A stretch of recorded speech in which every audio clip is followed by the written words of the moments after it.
My name is Eric Carter, and I live in Squamish, British Columbia. And I'm essentially a professional mountain athlete. I kind of have different streams for that. I'm more or less a sponsored skier with the company Arc'teryx. And then I also work as a coach, primarily for runners and other kind of mountain athletes, so climbers and skiers. Amazing. And you also just finished your PhD not too long ago. Can you tell us a little bit about that? Yep. I came to UBC originally to do my master's, but then stayed on for my PhD, and I worked in the environmental physiology laboratory. So it was a kind of a division of human kinetics or kinesiology. And yeah, my PhD was focused on essentially endurance performance at high altitude or moderate altitude. So when athletes are competing, rather than at sea level, but at altitude, what causes some of the inter-individual differences there? That's fascinating. When did this become an interest of yours? When did pursuing skiing, being outdoors, going up mountains, when did that kind of come onto your radar where you were like, this is something I'd like to figure out how I can do for the rest of my life? Yeah, I grew up in Minneapolis, Minnesota, and was a cross-country skier in high school and growing up. And so that was a really good introduction to endurance sports and outdoors as well. My family did a lot of canoeing and hiking and then skiing for sure. And so that was a big driver through high school and into college. And so I chose the University of Vermont for my undergrad, essentially only because of skiing. Right. It seemed like a good place to go cross-country ski racing. And so I raced for UVM all through my undergrad. And then that definitely built out kind of the endurance and just like aerobic capacity side of things. But we didn't do a whole lot of mountain activities. And I had been kind of exposed to rock climbing and getting in the mountains before going to university. In Minnesota, kind of believe it or not, we actually do have some decent rock climbing. There's kind of some cool river crags and things like that, as well as some gyms, like some of the first gyms in the country, I think were around there. And so did kind of have that exposure, then went to Vermont and was focused on skiing. And so choosing exercise science as an undergrad there was basically just to hopefully improve my skiing. It seemed like the most likely. And then as I was finishing university, my ski career was kind of on the downslope. I wasn't performing super well. And I was actually really enjoying school. I was working as a research assistant and kind of having a fun time there. So I had lots of support from professors there and encouragement and stuff. And so grad school seemed like a good option. You know, it was kind of like a choice between maybe trying to continue the ski career and maybe going back home and living with my parents to try to train and compete and maybe hopefully make the national team kind of thing, but more likely spend 4 years living with my parents and not have much to show for it. So I was like, okay, grad school actually sounds like a pretty good option. And looked at a couple different options, but UBC was a cool program doing interesting stuff and a really great professor potentially to work with. And then it was right before the Olympics. So I knew that that would probably be kind of rad to have the Olympics in town, and a bunch of my friends were competing. And so it just seemed like a good chance. And then I also knew that it was in the mountains, and Canada's a little bit, removed from the US. It's kind of like going to a foreign country, but not exactly. A little safer choice. So there were a lot of things that pushed me towards UBC, and it was a pretty easy choice to make. But yeah, didn't have a whole lot of real mountain experience before coming here. I'd seen slideshows and presentations and stuff like that. But again, like in in Minnesota and even Vermont, they've got a bit of mountain terrain, but it's still much more like subalpine kind of stuff. So yeah. There's so many different aspects to skiing. There is the speed that you can get. Some people like just moving along the snow. Some people enjoy just the different environment that you never get to experience. There's something fascinating to me about it, which is like you're conquering an element that has been challenging for so many people over like human civilization. The cold is very difficult to endure. And so if you can kind of thrive in that environment, you're kind of defying the strongest of odds that people have kind of been through. What was it for you that made you so excited to chase that path? Because it seems so unique. Not many people I know ski professionally, have that experience. What was it about it that made you enjoy skiing so much? That's a good question. It's probably pretty multifactorial. Like there's a lot of things about skiing that I love. Coming from Minnesota, I would say the cold is less of an issue. Comparably here, it's pretty warm. So it's just kind of normal there. But for competitive cross-country skiing, it was a competitive outlet for sure. I was able to push hard, train, see what I was capable of. And there's absolutely a component of comparing yourself to others that I think is appealing to me, for whatever reason. So yeah, racing cross-country skiing was just this, you get to have fun, you feel like you're moving fast, and there's this major competitive element. And for a long time, that was kind of the most important thing, for sure. What was the process? Like when you talk about cross-country skiing and doing that competitively, what does that kind of look like? How do you prepare for that? And then what does that competition day sort of look like? Yeah. I mean, here it's not quite as much of a thing. There is cross-country skiing, and there are some teams and stuff, but in Minnesota, it is a much bigger thing. Like there's all the parks in the winter are groomed trails for skiing. So you can kind of, you have very easy access to it. It's relatively inexpensive other than getting the equipment. And then all the high schools have open ski teams basically. And so it's pretty easy to get involved in the sport there.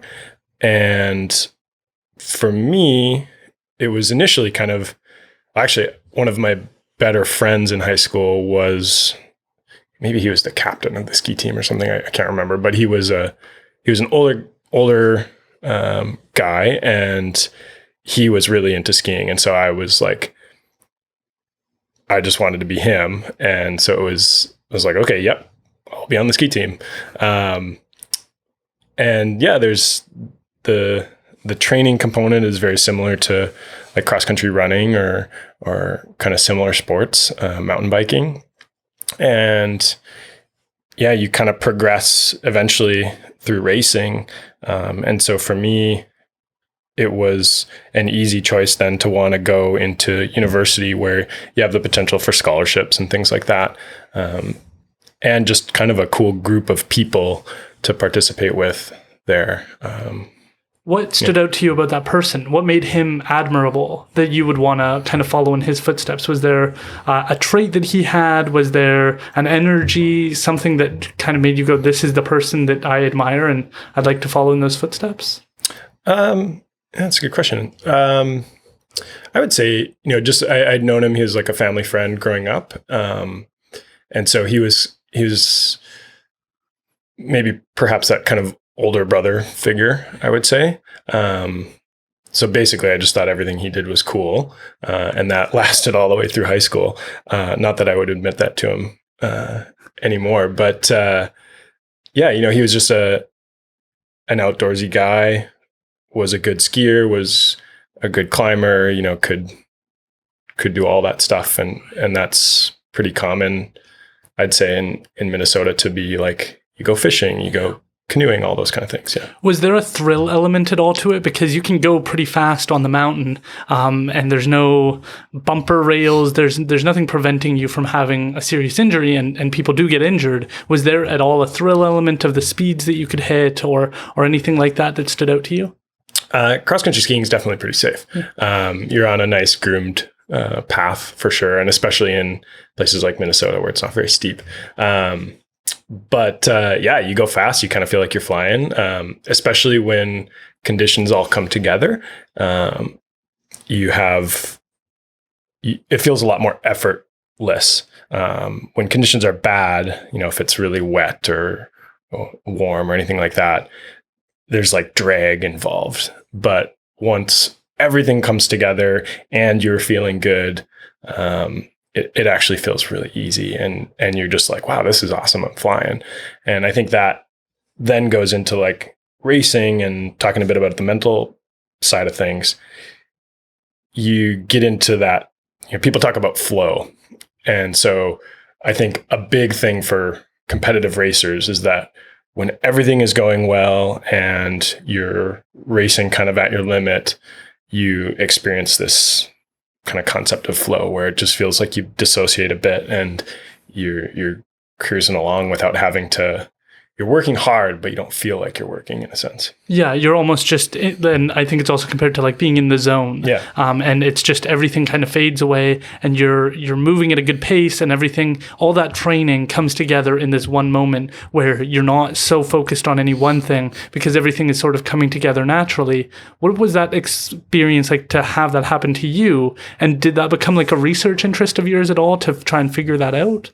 Yeah, I mean, I find it more interesting now with kind of all my mountain sports experience, but it was definitely one of those things where you'd be in a race or a hard workout or whatever, and it doesn't happen every time. Some days you're just not feeling good, or like I said, the conditions are slow, and so flow is one of those kind of things that comes and goes. And I think in competition, that's kind of a fast track to get into it, to get into that zone. You're pushing yourself, you're competing, and it's an easy-ish way to get there. As I've progressed into other kind of components of mountain sports, and you said, kind of the risk element, like for me coming to BC, I came here as a cross-country skier primarily, and went cross-country skiing at Cypress and Whistler Olympic Park and those places. But all of a sudden you're looking around at the mountains all around it. And it's like, I could have a lot more fun going out there than just staying on this little hamster wheel piece. And so that was my move into kind of other mountain sports. And then there's, maybe for later in the conversation, but there's that feeling of being in the zone. And my opinion is that it comes a lot easier when there's a more significant element of risk, right. And more complicated environment. So, I think whether it's for good or bad, these sports make that more appealing. Is there, would you rather be there? Is there, like, some people are hungry sometimes and that's a feeling, it's an energy, but do you want to be in the zone? Do you want to be in a flow state? Some people, if you think about it, are never in that state. Their whole life is completely detached from that idea. Sometimes I feel that when I'm running, where it's just like everything sort of fades away, and you all of a sudden you're 10 kilometers in and you're like, that feels like no time went by at all. But some people never experience that. So do you think that they're missing out? Is it something that is beneficial to be in, that is fulfilling to be in? I'm just interested in your thoughts of being in that zone. Is that a good place to be? Yeah, it's awesome. Beneficial? I don't know. Probably. But yeah, I would think that there are lots of people that don't get to experience that. I mean, there's a lot of people that don't get to experience a lot of the things that we do as kind of athletes or recreationalists in the mountains. And that's super unfortunate. I wish everybody could be exposed to the stuff that we get to see. But yeah, in terms of being in a flow state, it is one of the major appeals to the sports that I do for sure. Yeah, because my understanding is it's a place that people find incredibly meaningful. There's like a lot of feelings of depression and anxiety, and this is a way to kind of prove to yourself that you can be in like an opposite place. Like the opposite of being depressed and anxious seems like it could be in that flow state where everything is coming together. It doesn't happen by accident because you put in work, years of effort, of understanding, of developing good equipment, of understanding what works for you, that it all culminates in a meaningful moment of like everything can fade away now because I did the work. You can't really get into a flow state by accident, by like random chance, unless you're maybe in a stressful position. But even that, it's like there's an element of that risk you were talking about.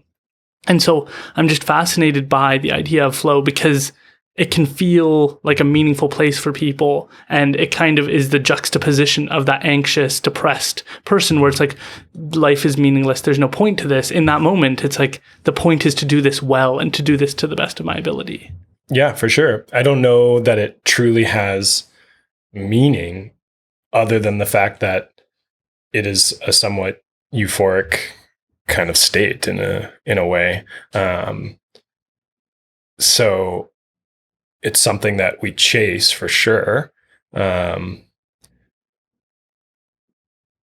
yeah, the ultimate outcome, like whether or not it makes me a better person or helps me handle my, my life or my situation better or worse, I don't know. Yeah, it's a tougher thing to transfer. And I was just talking to a criminologist about that. Like the idea is sports help with crime prevention. And he basically goes, it could, but you have to put in other safeguards into place. Just having like somebody who's about to start dealing drugs play soccer is not going to prevent them from doing that. You have to put in resources around that and have the other aspects. Like when you're done a long soccer game or when you're done a long day of skiing, the meal that you have with your friends and your community afterwards can play a huge role in the decisions you make and where you want to take your life after that. And then you want to spend more time with those people instead of in a crime community or building those relationships. So you have to be mindful of how you're sort of approaching that.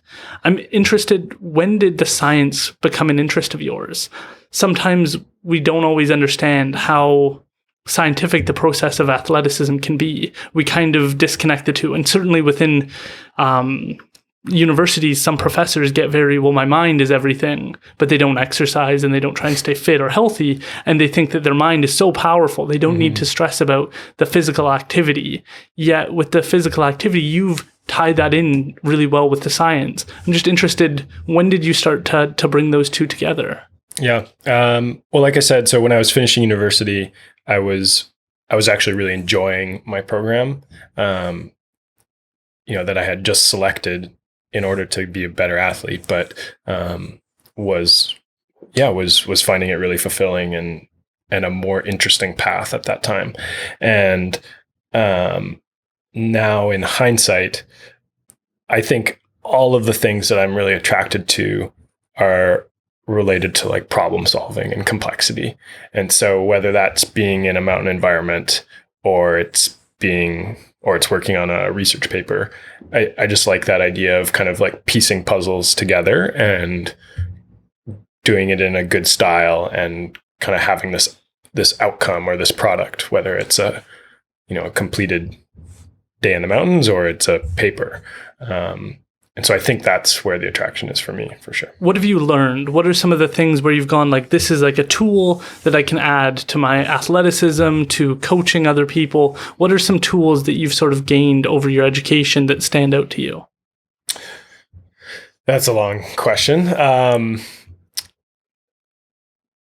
Certainly, throughout my education, I've learned all the things that have contributed to my current career. I would say you need to do really well. You do need insight, both kind of coming from being an athlete and a more academic approach to things. And so I grew up in what we call like the Norwegian style of endurance training, because the Norwegian cross-country skiers are and always have been basically the best in the world and the most well-developed country in those training methods. And so we base a lot of what we know around endurance training in those things. And so Can you describe what that is, the Norwegian training program? It's essentially that you need to train a lot very easily. So very high volume and low intensity. And there's more kind of components to it, but that's one of the major pillars, I guess. And so their style of training, is what informed all of my training through high school and college. And I got comfortable with that, with how you go through either specific workouts or the whole training year as kind of a cycle. And then on the academic side, I learned all the actual, names and ideas of these concepts that this training style is built around, and how that actually works and why it's, beneficial to your cells, basically your muscle cells or your body. And so learning about what is periodization, what is the law of diminishing returns, all these things that you learn as an exercise scientist kind of supports anecdotally what I learned as an athlete. So I don't know if I actually answered your question there. Can you describe some of those? The law of diminishing returns. It's a concept that kind of surrounds the idea that at a certain point you're going to stop getting as much benefits as you were up into a certain point, and so there is a point in time you need to pull back. For me, I enjoy the UFC, and so I get to kind of hear about the camps that people go through. It's a 3-month camp before they go into their fight, and so strategizing when you hit that peak period, trying to make sure that you don't work so hard in the first month that the second month you're like, I don't even want to go train, where you're so discouraged. So you have to be strategic in when you time things out, and making sure that you stay curious and passionate about it all the way. And so when the point at which you're the most excited to fight is the week of your fighting is a strategy, but it's difficult for people to do. So could you explain maybe that law of diminishing returns? Yeah. So that probably actually falls under periodization a bit more closely, which is the idea that you progressively build up your training to ideally hit a peak at the appropriate time. We don't want to do things just randomly, because when you're training, you're basically tearing down your body, and then you recover and your body builds itself back up, hopefully like at a little bit higher level than you started at. And so you want to make sure that those valleys and peaks progressively increase. And then you want to make sure that when you go to compete, it's at the highest peak, basically. And so that's the idea of periodization. And those valleys and peaks could be specific workouts. It could be weeks, could be months. So we look at our training year to try to figure out where can we put in a lot of hard work, where can we put in easier work, where do we need to recover most of the time, which competitions are the most important. All these kind of things go into building this training calendar. And then the law of diminishing returns is similar, but basically says that the more you work, the less benefit you get. And so if we took somebody that's essentially not a runner and not fit, and right off the couch, and had them running a couple kilometers a day, pretty quickly, that you're going to see a lot of benefit coming from that small amount of exercise, right? But if we took an Olympian who's running every day anyway, and we had them run 5K a day, there's not going to be any return to that. Right. So the more input, the less payoff you get. It's why like a lot of gym memberships, they're sweet at the start. You're like, oh, I'm getting so much stronger. And then after 4 months or something, people drop off because it's like, oh, I have to work way harder to see the same gains. Right. And then you're also, the inverse of that is you're more likely to have injury the harder you work. So yeah, you have to be strategic. Do you, when you're working with people, is heart monitors a big thing? That's my understanding, is that it's becoming more and more scientific. So the assumption I think lay people often have is like Olympic skiers, professional, like whatever the professional is, they're good all year round. There is no, like they don't think of the peak time.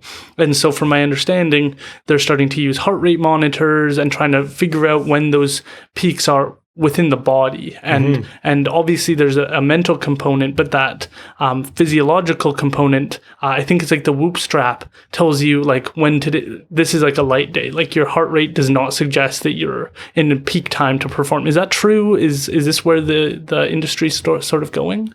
Yeah, so there's lots of data monitoring or data recording and wearable technology that exists in sports science. I think there's a lot of it that is not super effective. So we've been using heart rate monitors for a long time. They're pretty simple, like basically 2-lead ECG straps that you wear and you have a watch.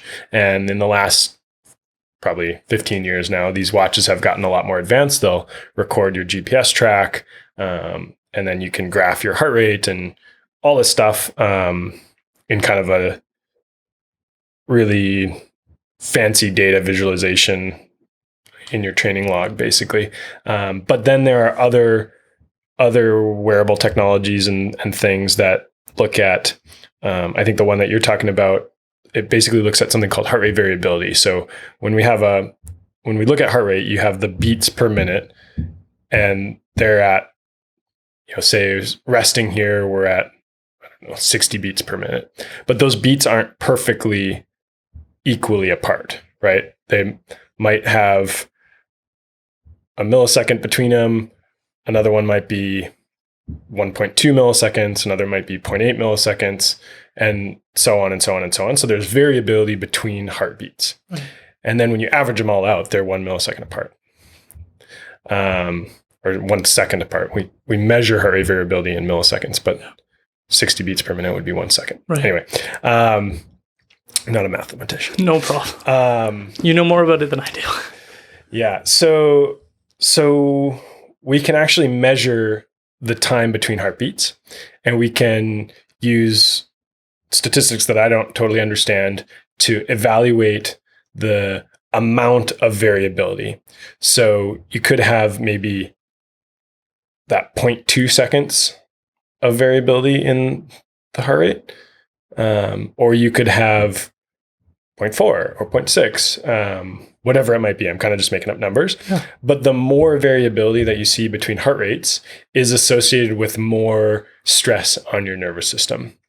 And it's been a little while since I've thought about heart rate variability, so I'm not going to go dig myself too deep a hole here. But there's a bunch of different apps and sports technology that look at that variability and try to predict how either recovered you are from training or how stressed you are or any of these things that might affect your nervous system.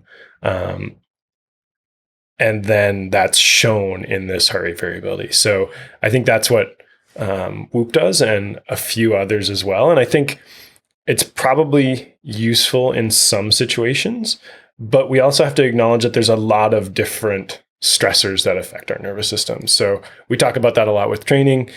We can quantify pretty carefully training stress that we program for an athlete. Whether we're looking at time and distance or time and intensity, but we can come up with a number that says you have, X units of stress on your body coming from this workout. And then we can look at what the athlete actually completed and all that stuff. And heart rate's a good way to measure intensity, because heart rate is relatively linear with intensity.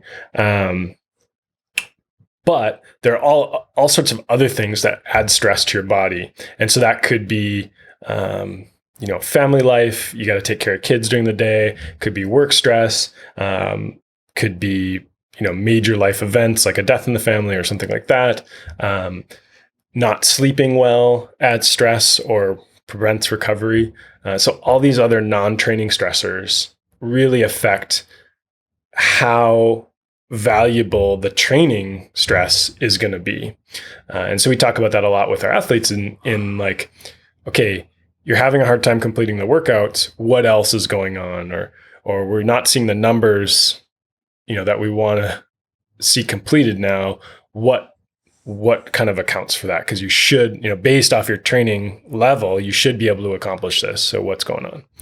That is so fascinating, because I think of just regular people who bottle everything up all the time, who have a death in the family and then they go into work the next day and they pretend that didn't happen. And we suck outside of the athletic community at addressing that and going, hey, what's going on, Bob? Like, you're not doing the work that you were doing. You don't seem as happy to be here today. We more just go like, Bob, get back to work. What are you doing? Like, we need you to perform. We kind of put that in another box of like, that's your personal life. We don't care about that. But for athletes, they can't hide these things away. They have to voice them. I know more and more people are going to sports psychologists to try and make sure that their mental game is sharp, because when you're competing at the highest level, it can be those small little things that make the difference between you winning or taking third place. Like, there's not a lot of room for error when you're performing, and you have to be open and honest about those things. Is that a challenge for people, even within those worlds of like, I don't want to talk about it. No, that's not an issue. I'm fine. Everything's fine. Or are they more open to it because maybe the risk, the consequences are bigger if they're performing for the Olympics or they're performing professionally or something like that? Yeah, I mean, we can all understand that spending time outdoors and exercising at a reasonable level is all like helpful for mental health, for sure. But I think you could also throw that on its head and say like, wow, look at the lengths, this guy is going to avoid going to therapy, like maybe instead of spending, 20 hours this weekend going out running, he should probably just talk to a therapist once or twice. So I think there's a little bit of both, and you can be on this spectrum of healthy and unhealthy no matter what. Yeah. Do you think that it's important to be able to have those conversations? Like, are you the person that goes to them? Do you have to send like a close friend in? Are there any strategies you have to have when working with people in that regard? When you're like, hey, you're not performing the way you should. Is there something else going on externally? Is it a tough topic to have? I'd say usually most people are pretty aware when they're not performing to what they expect. So it's not like I've never had to say, hey, you're not doing well here. What's going on? It's more like an athlete comes to us and is like, okay, we got to figure this out. And often their solution is to train more or train harder, which in the situation we're kind of describing is not the best approach. But as far as how we handle it was more the question, I guess. And I think that is a tricky one because we're not therapists as much as some athletes would like us to be. But, we can be friends, we can be supporters, just like anyone else can. And so a lot of times in some of these, I guess, more moderately serious situations, people are just looking for somebody to talk to. And by providing kind of that ear, that's a helpful thing. But when it is a more serious situation, like a health concern for that athlete, then, that's outside of my kind of scope of practice. And so right away, I'm doing my best to make it clear to the athlete, like, hey, I care about you. We're friends and I'm open to talking about this. But at the same time, I also want to make it clear that I am not a therapist and I want you to go talk to somebody who can professionally help you in that respect, which luckily for me has been essentially a very rare occurrence that I have to have that conversation. Right. You overcome some wild mountains. You've been to Nepal. You've been around the world at some of the most incredible spots, getting unique views that even if somebody travels there, they're not going where you went. Can you tell us about some of the places you've traveled to, what those experiences were like? Is there any that stand out to you that just seem, when I look at them, I think of the word surreal. Like, I just cannot believe some of the places you've gotten to see, some of the footage you've gathered, and then that you have to discount the fact that I saw it on video because it's just got to be more shocking visually to be there in person and experience that. Yeah, no, I have certainly been incredibly lucky in my career. And I was thinking I can't remember who I was talking to, but just recently was talking to someone. We were kind of talking about this. Basically, it's hard to imagine. Really, for me, it was at that decision point between going from university and choosing UBC for grad school. And I was looking at a few other places, one of which was the University of Virginia. And so now in hindsight, I'm like, oh my God, how would my life have been different between, choosing what I did and going into the mountains versus if I was living in Virginia, as a triathlete or something. But I guess I just can't acknowledge enough how lucky I've been to have the resources and the support, whether it's from sponsors or from parents or from supporters. Like all these things kind of come together to facilitate all the stuff that I've done. And so I just can't stress enough how important that is and how you just can't do it otherwise. Like if you don't have those supports, it's basically impossible. And I'm very cognizant of that fact. But also there were choices that I made essentially that put me in this situation and allowed me to have those opportunities.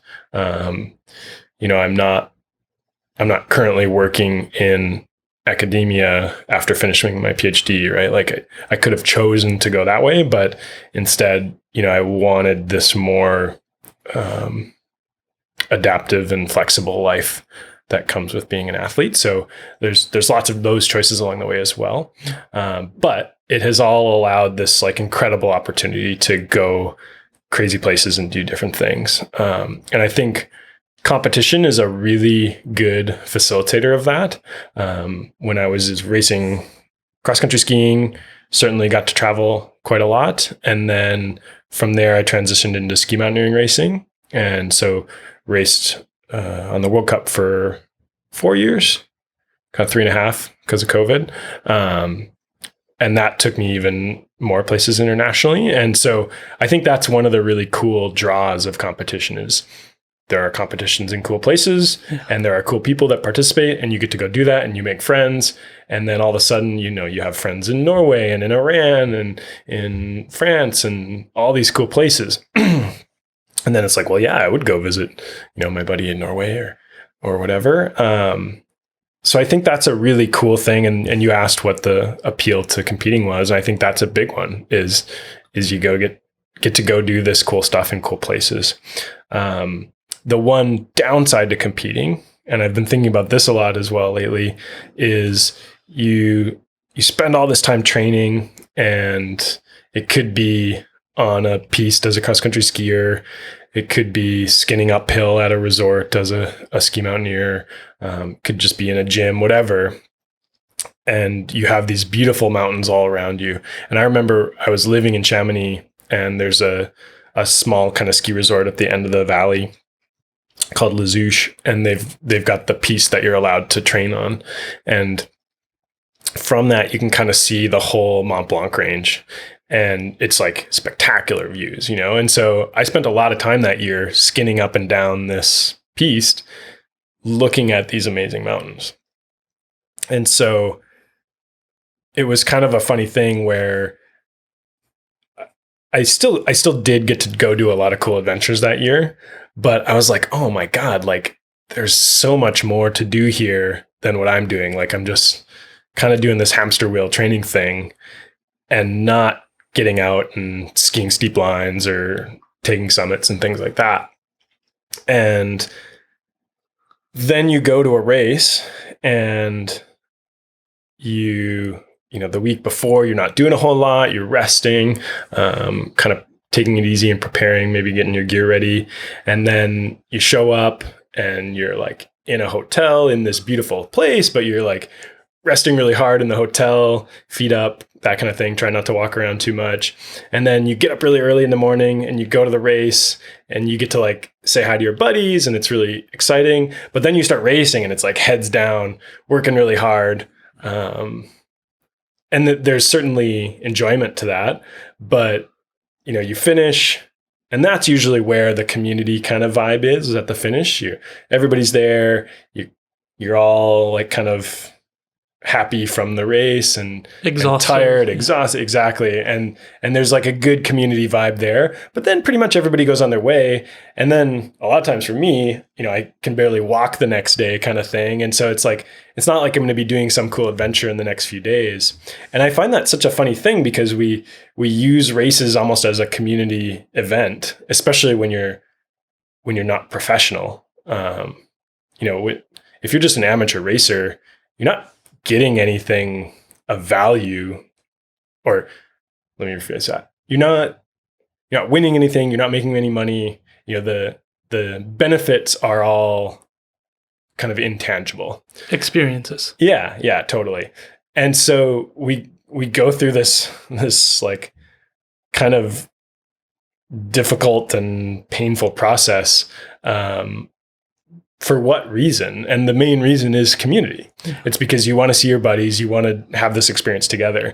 And in my head, I'm kind of like, why do we go through the trouble of racing? Like, why don't we all just go for an adventure?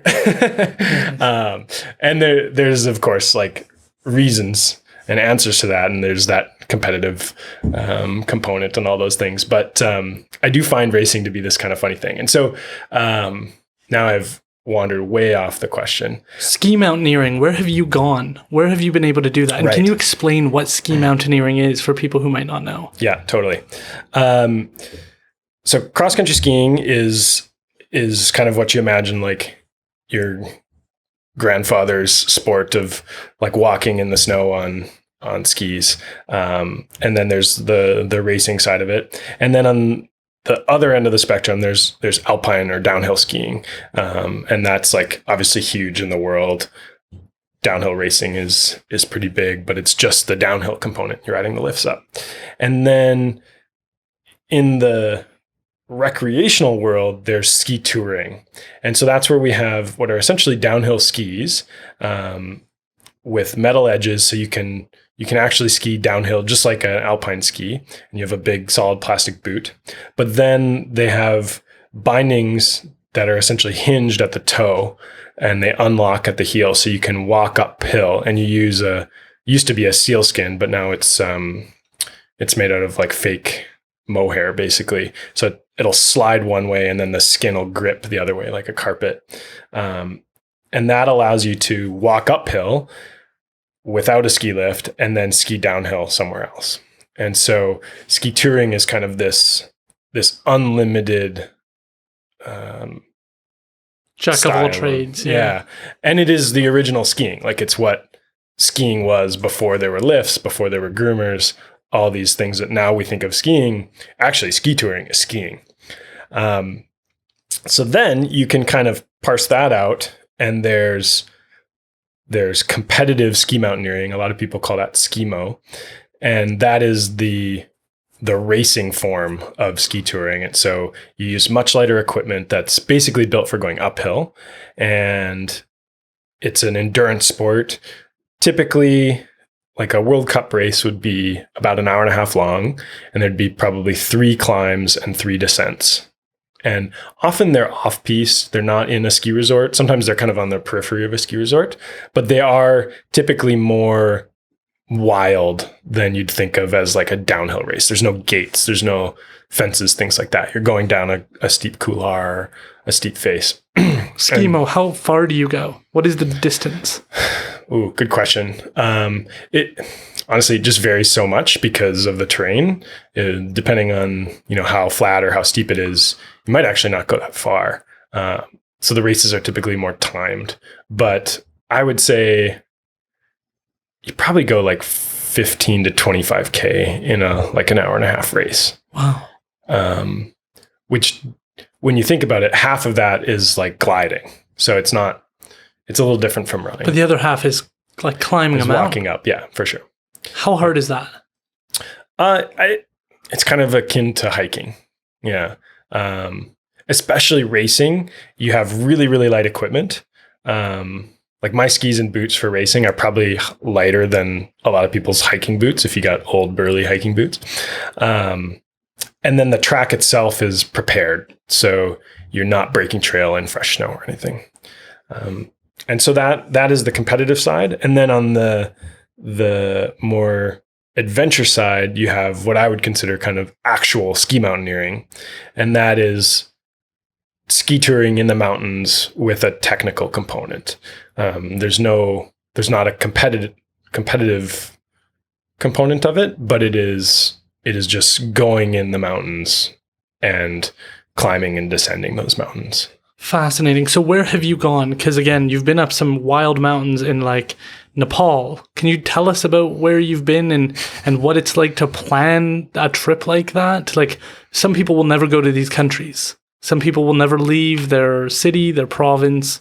What is it like to go somewhere, to plan this out, and then to get to heights that most people, you say, you have to climb a mountain. It's like, no, I want to sit in Mexico and drink alcohol and hang out. You're doing almost the exact opposite. You're working incredibly hard, but when you conquer that, when you're at the top, it's not like there's a gallery of people standing around in the same spot as you. You're in a spot nobody will really experience to the same degree as you. Yeah, totally.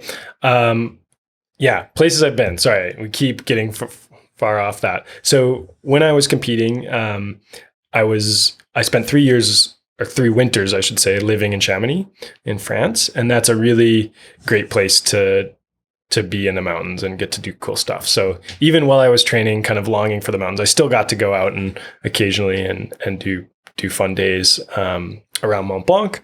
And then in that racing, the World Cup is essentially spread around the Alpine nations. So spent a lot of time in Italy, a lot of time in Switzerland, go down to Spain, and right between France and Spain is a small country called Andorra, which is a super weird kind of principality, essentially like a tax haven, but it's up in the Pyrenees Mountains, and just a really like one of those places that you wouldn't even really think to go unless maybe you were some Russian oligarch hiding your money, but it's a ski resort country, and so yeah, all sorts of these places you go for these races, and as well as around North America and a bit elsewhere throughout Europe. But I guess kind of what I was getting at before is that, yeah, I got to go to these places, but you actually don't really experience them quite to the same extent that you would if you were just there to travel, which is kind of a weird thing because you go all these places, but then you spend a lot of time in a hotel. So there were some things that I didn't absolutely love about the racing lifestyle. And so for me with COVID, I already kind of knew that my racing career was nearing an end. I'd kind of hoped to make one more cycle of world championships, which are every second year typically.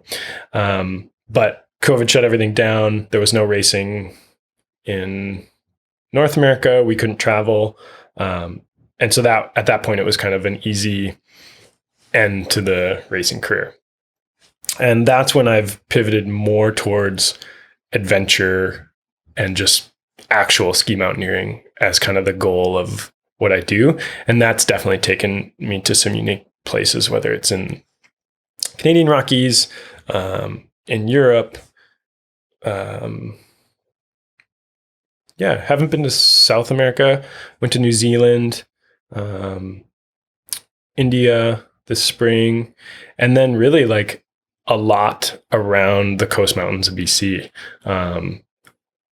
I've been in Squamish for about 13 years now, I think. And everywhere else that I've lived, I've lived for a few years and then kind of said like, okay, I'm happy to move on and go explore someplace new. But Squamish has been unique in that I'm still really happy living here and have zero desire to go anywhere else. And that is, I think, essentially because, well, it's probably 2 reasons. One is that we have a lot of options for fun activities. You can ski, run, climb, bike, paddle, all these things, sea to sky, essentially. But also the coast mountains are just this incredibly diverse and really spectacular place, and relatively untouched. And that is really cool. So just as cool as going to India and Norway and some of those kind of exotic locations, I think we're so lucky in the Coast Mountains here. Do you think other people miss out on that live here because we don't do what you do? I had another person on, Ilya Poznak, who he enjoys traversing some of the same mountains you do, usually I think more in the summer, of hiking up them, but he's got tons of footage of him doing it in the winter. Mm-hmm. And it takes an uncommon person to be willing to do that. And to think that most of the people here who live in Chilliwack never make it to the top of Siam. Like, there's a certain level of, you can't be grateful for it unless you go and experience it to its fullest extent.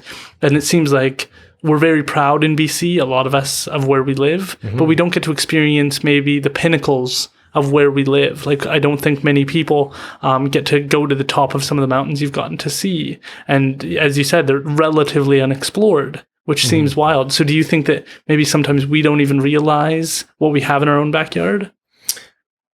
I think that's probably universal. And I think even as relatively active people, we probably don't fully realize it, or maybe we take it for granted. But I think people can experience the mountains and the landscape in different ways as well.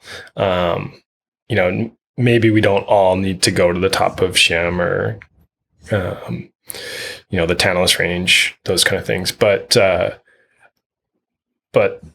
just being able to be out on what's the river here called? Fraser River, Vedder River. Vedder, on the Vedder. People go up and camp on the Vedder River, and yeah, they might be camping essentially in their car on the side of the road. But if that's their way of getting out, out of town and seeing the river and seeing the trees and all that kind of stuff, then hey, that's fine with me. I'm not too bothered. Same in Squamish, whether people want to mountain bike in the valley, ride snowmobiles in the high trees, or go skiing and climbing up on the tops of the mountains. Everybody kind of experiences it in our own way. And I think probably most people that live in BC at least somewhat appreciate the beauty that's around us and how the mountains kind of shape our lives, because they totally do. We see it even like in day-to-day life. I don't know where you were last year in the fall when there were the floods here, if that affected your life much, but yeah, I assume it did. We were an island for like a couple of months. Yeah. And that's super crazy to, my family in Minnesota. That is a weird concept because there's literally roads going in every direction.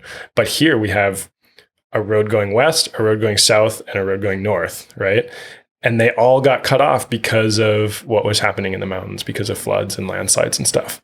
And so that literally impacted every single person in the South Coast. And that's kind of crazy. It was scary in the moment, but it is also pretty rad that we're so connected to that. Yeah. And I think that's pretty cool. So would you say Squamish is like your favorite? The fact that you're living here, the fact that you've stayed here for so long, is it one of your favorite places that you've gotten to see in all your travels? It is definitely the place that I think I see myself wanting to live the most. It's really hard to say I have a favorite place, or to talk about which are favorites, because there's just there's reasons to love one place or another. That's what I'm curious about. Yeah. Can you tell us about some of the places you go, this is great for that? It's just fascinating to see through your lens what you see, because I think of, I want to go to Hawaii so I can go to the Keck Observatory and see space. But you're going to want to travel different places based on your passion, and that's what I'm sort of fascinated by. Yeah.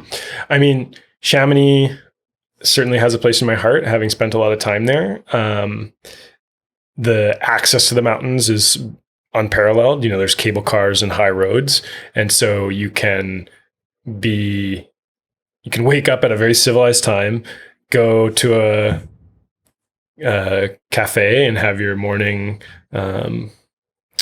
chocolate croissant, and then hop on this cable car, and 8 minutes later you're stepping onto a glacier, at 4,000 meters essentially, and then heading out climbing for the day, and then either skiing back to town or running back to the cable car to try not to miss it back in the evening. And so there you get a ton of mileage in really technical terrain because you don't have to deal with the approach. Like, you're just there. And so you get really good at all the technical skills that are involved. But it's also like heavily trafficked. There's lots of people around. They're all doing the same things. There's not a whole lot of like mountain sense involved with doing stuff there, unless you're really going somewhere off the beaten path. Whereas here in BC, the approach is like 85% of the day, and you're starting, like, I live at 4 meters or something above sea level, and so to get to 2,500 meters, like, our mountains aren't huge. The tops around us are 25 to 3,000 meters, but you have to start at zero. So the relief is massive, and a big chunk of that is through rainforest, and so you develop fitness for sure.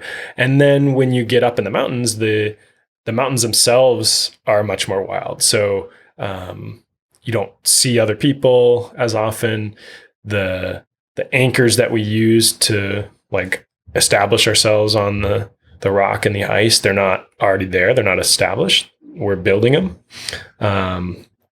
All these kind of things like are differences. So anyway, Chamonix, really awesome for that kind of developing technical skills and just like getting up there. I would say, like, I just came back, kind of talked about it a little bit from India this spring, and the thing that blew me away there, and a lot of people warn you about how chaotic and kind of crazy it is there, and that there's going to be culture shock, and certainly there was, but I really kind of enjoyed how, on one hand, loud and chaotic, and just like you couldn't really super well plan things like to the minute.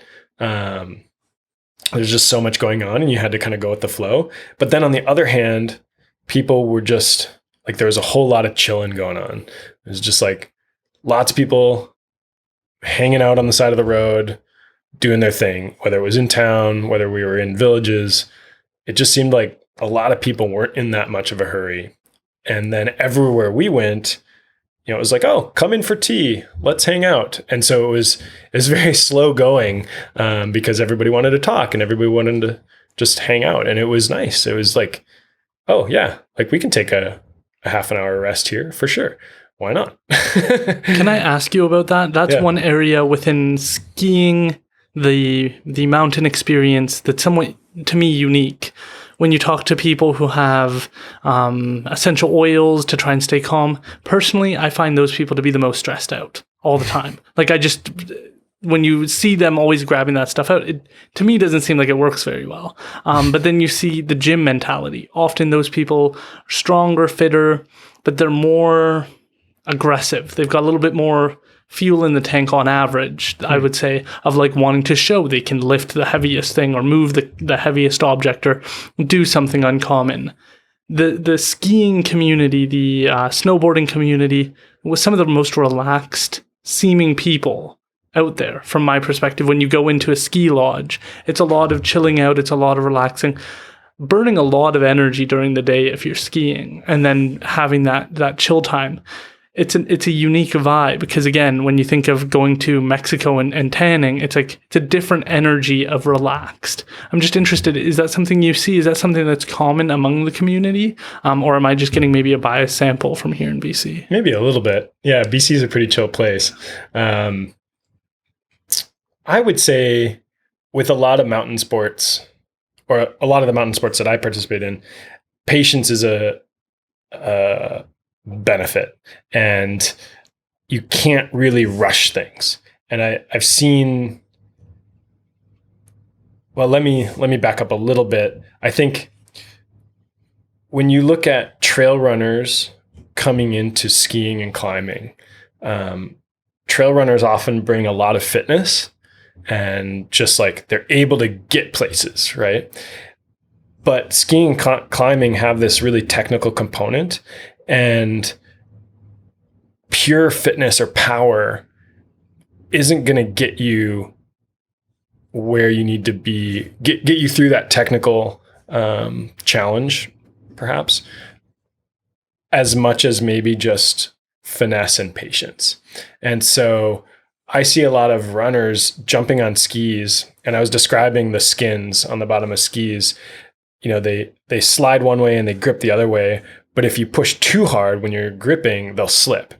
And so I see runners slipping a little bit on skis, and then, you know, rather than slowing down and trying to regain the grip, their solution is to like apply power, and then they just slip further. And I think that's like kind of a good illustration of how these sports, you do need to have this amount of patience and kind of strategy to facilitate success.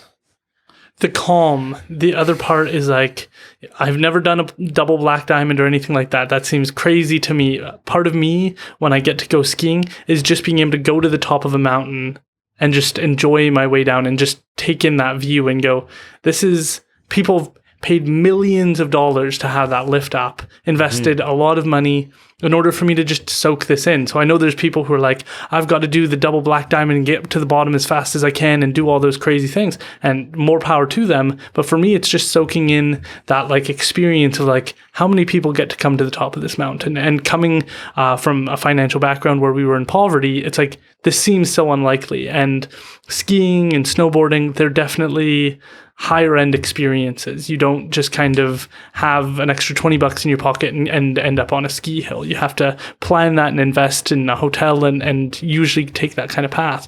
So I'm just interested, that calm experience you have to kind of maintain when you're flying down a mountain. Is that something people have to develop? Is that a challenge, do you think, for people? Because you're going so fast, or you're at risk of hitting a tree at 50 kilometers an hour, 60 kilometers an hour. There's huge risks, as we were sort of talking about before. It's sort of unique from running, going to the gym. The risks are lower. Do you think that has any impact on people's development? Yeah, well, so I think to each their own. You know, if you just like to be at the top and see beautiful views, then that's rad. I don't care. If you like to just see how fast you can go and bomb down, you know, as fast as you can, that's fine too. I do laugh, you know, there's a common thing with hikers and trail runners. You know, you're jogging along and the hiker says like, hey, what's the rush? You know, slow down and enjoy the view. And I was just kind of laugh, because some people are joking and some people are more serious, but it's like, hey man, just so you know, like, you might enjoy this view a little bit longer, but I'm going to see more views, you know, in the course of the same amount of time. So one is not better than the other. It's just a different way of doing it. And the same goes for skiing. I think, though, I would also push back a little bit. I think a good skier, when we're talking about, say, ski mountaineering, or even just skiing at the resort on a more difficult run, you're not necessarily like on the edge of disaster all the time. Like, that's not the goal. I think really the goal, especially in the big remote mountains, is to be as controlled as possible and keep that kind of calm, or that flow state, whatever you want to call it, consistent through doing something that's more risky. So, you know, when I'm climbing or skiing in the mountains, if I'm afraid, I've probably done something wrong. Whether it's just by like skiing too fast out of control, or getting into conditions that are problematic or whatever. But the goal for me anyway is still to be in control, for sure. Yeah. Do you think the stakes, though, surrounding it are just a little bit higher when you're running, say, the Vetter Trail? There is no real risk of you falling off a cliff, Oh, yeah. even intentionally, unintentionally. And so the same goes for skiing. Even if you're being safe and controlled, just something goes wrong, deer runs out, and then now you're flying into something else. It's like the odds just, they seem more dangerous. It's the same. I just met somebody who broke his back because he was mountain biking on Vetter Mountain. And it's like, these people are going 50, 60 kilometers an hour in like small trails winding through. And I'm sure they felt control, but then one misstep, one mistake, and the consequences seem so much more grave. And I just find the person who can manage that really fascinating, because it's like controlled chaos,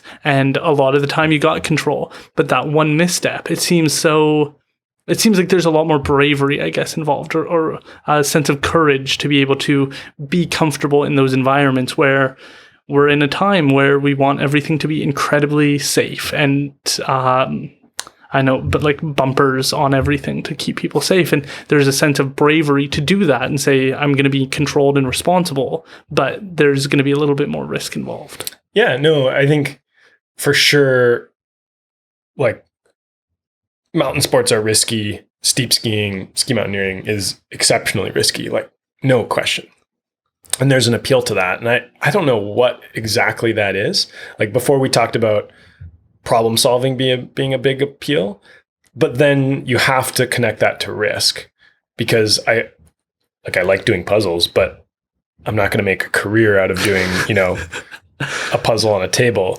That's problem solving, but then you add the component of risk, and that makes it a lot more interesting. And I don't know why, but I do know that is an important component. Bravery, I don't think, I would maybe argue a bit with that and say it's not so much bravery as it is like avoiding.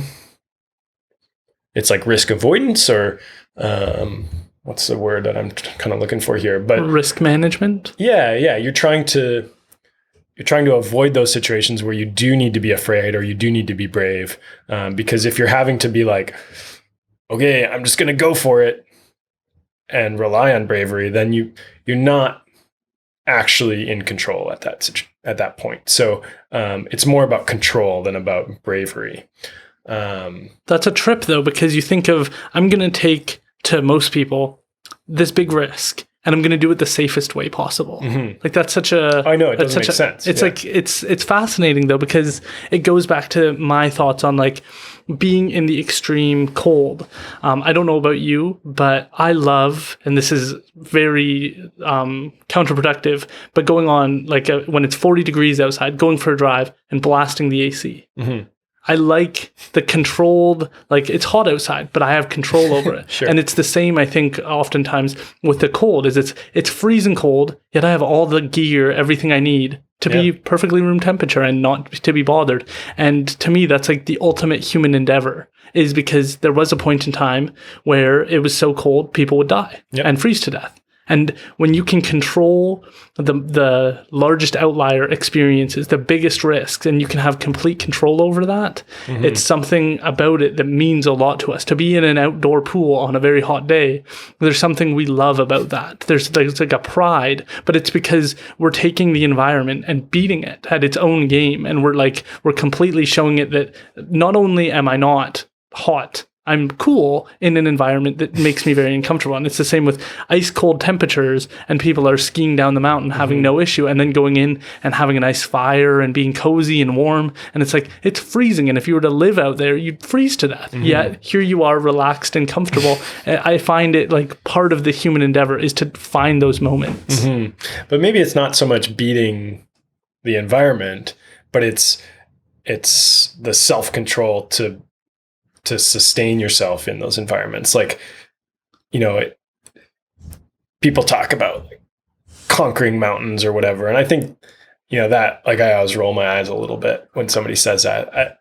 I like to think more of like, I managed to get myself through the challenge rather than overcome the challenge, if that makes sense.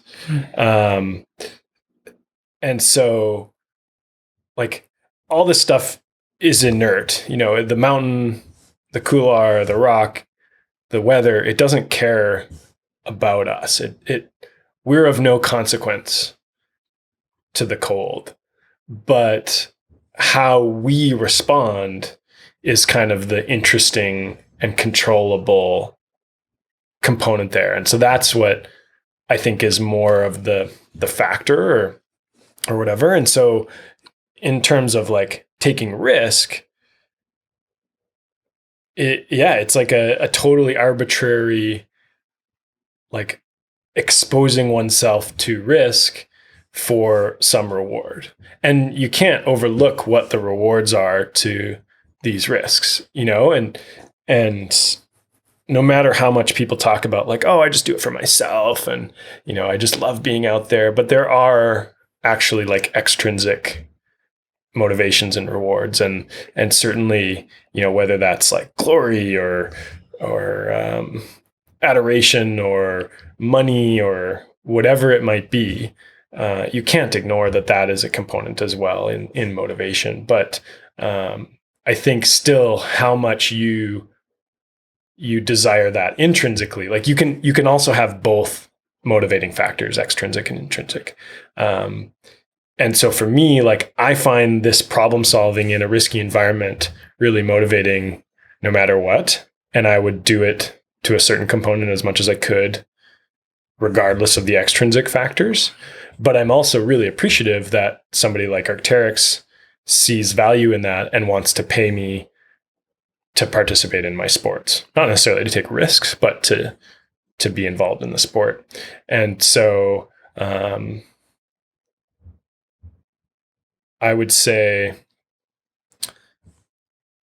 all these motivations are interesting. And your air conditioning story made me think of something, and I don't want this to sound like a Arc'teryx advertisement, but there is one of the ski areas that we ski really regularly is off the Sea to Sky gondola in Squamish. And so it's essentially a gondola that we can use for access. And then we go tour up from there and ski back to the gondola and then down. And they close at 6 p.m. in the winter. And so usually that's after dark. And because it's so close to town and so convenient, we ski there quite a lot. And I know it super well. It's kind of the backyard hill, basically. And there's one spot at the end of the day, you climb back up to a ridge. And then from there, it's all downhill back to the gondola. And often in the winter, the weather's bad. We just get storms coming right off the Pacific into Howe Sound and up to that zone. And so I've multiple occasions, it's been 5:30 and I know it takes me about 25 minutes to get back from there. So I can be standing there at 5:30 and it's dark out. So I've got the headlamp on, snow's blowing, wind is blowing, it's kind of nasty weather, but I can pull on my shell jacket, zip it up tight on my chin, pull on my helmet, goggles, big gloves and all that stuff. And you feel like, or at least I feel like I'm in my, my astronaut spacesuit. And I'm like, all right, like I'm in this crazy situation with this weather coming in. And, a lot of people would just be like, oh my God, that seems insane. But I'm perfectly comfortable. I'm warm, I'm happy. And now I get to bomb down and be back at my house in,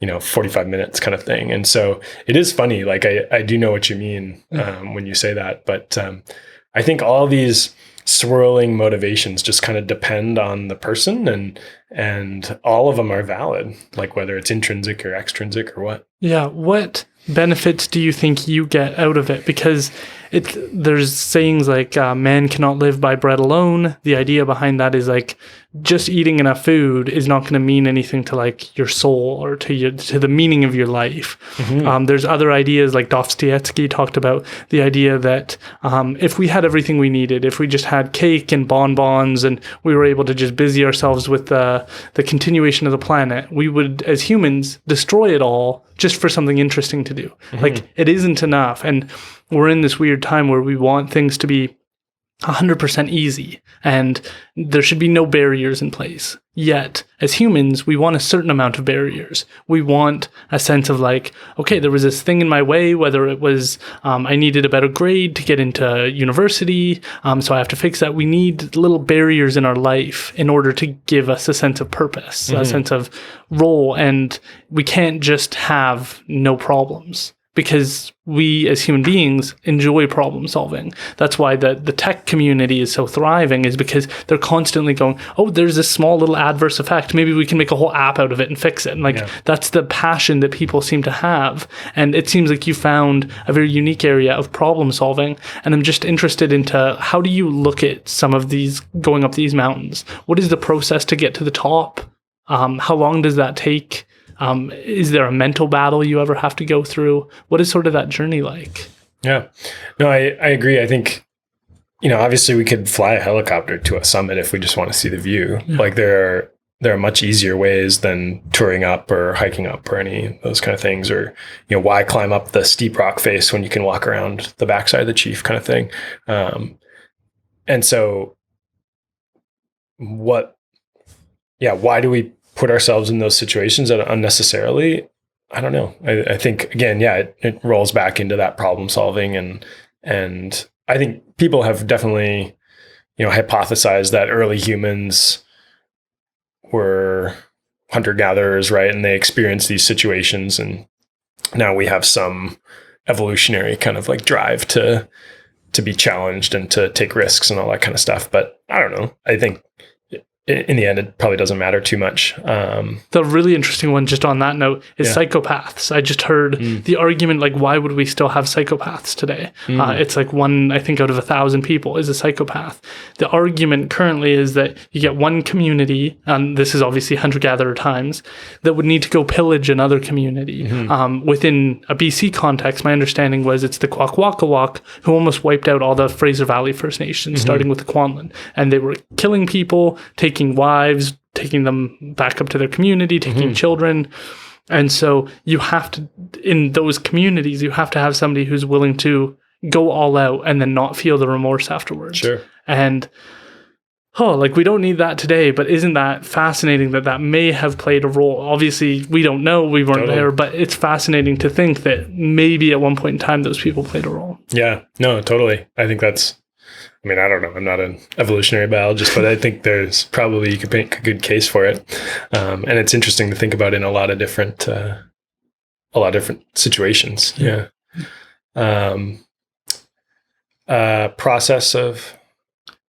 Process of doing mountain stuff. Yeah. How do you go about going up those mountains? How long, it sounds like you said it in BC, it takes longer to get to the top. And so there's more work involved, and then you get to come back down. What is that process like? Yeah, I think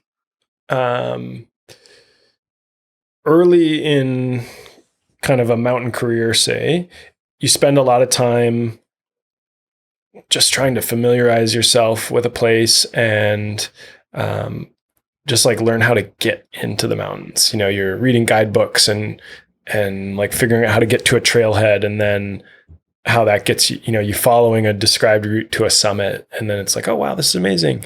But a lot of it is just kind of logistical, and you're learning how the mountains work.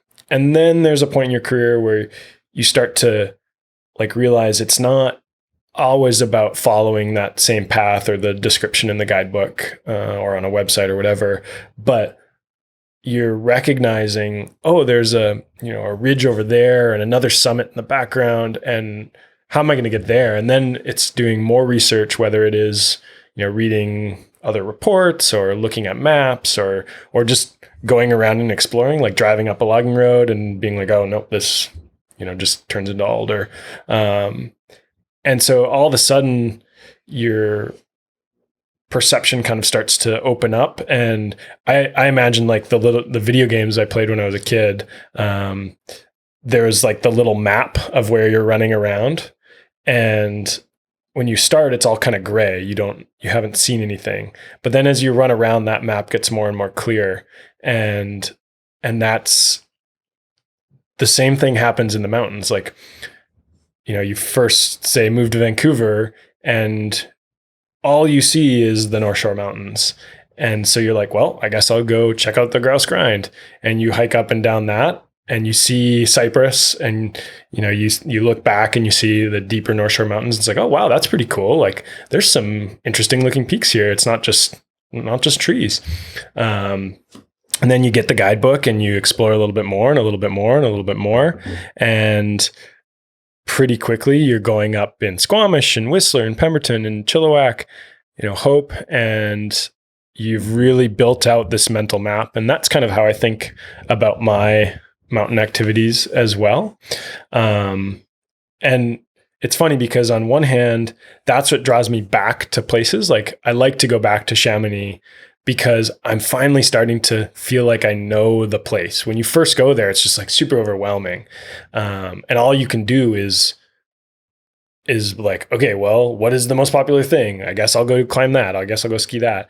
But then after spending some time, now I finally feel like I can go back there and do more interesting stuff.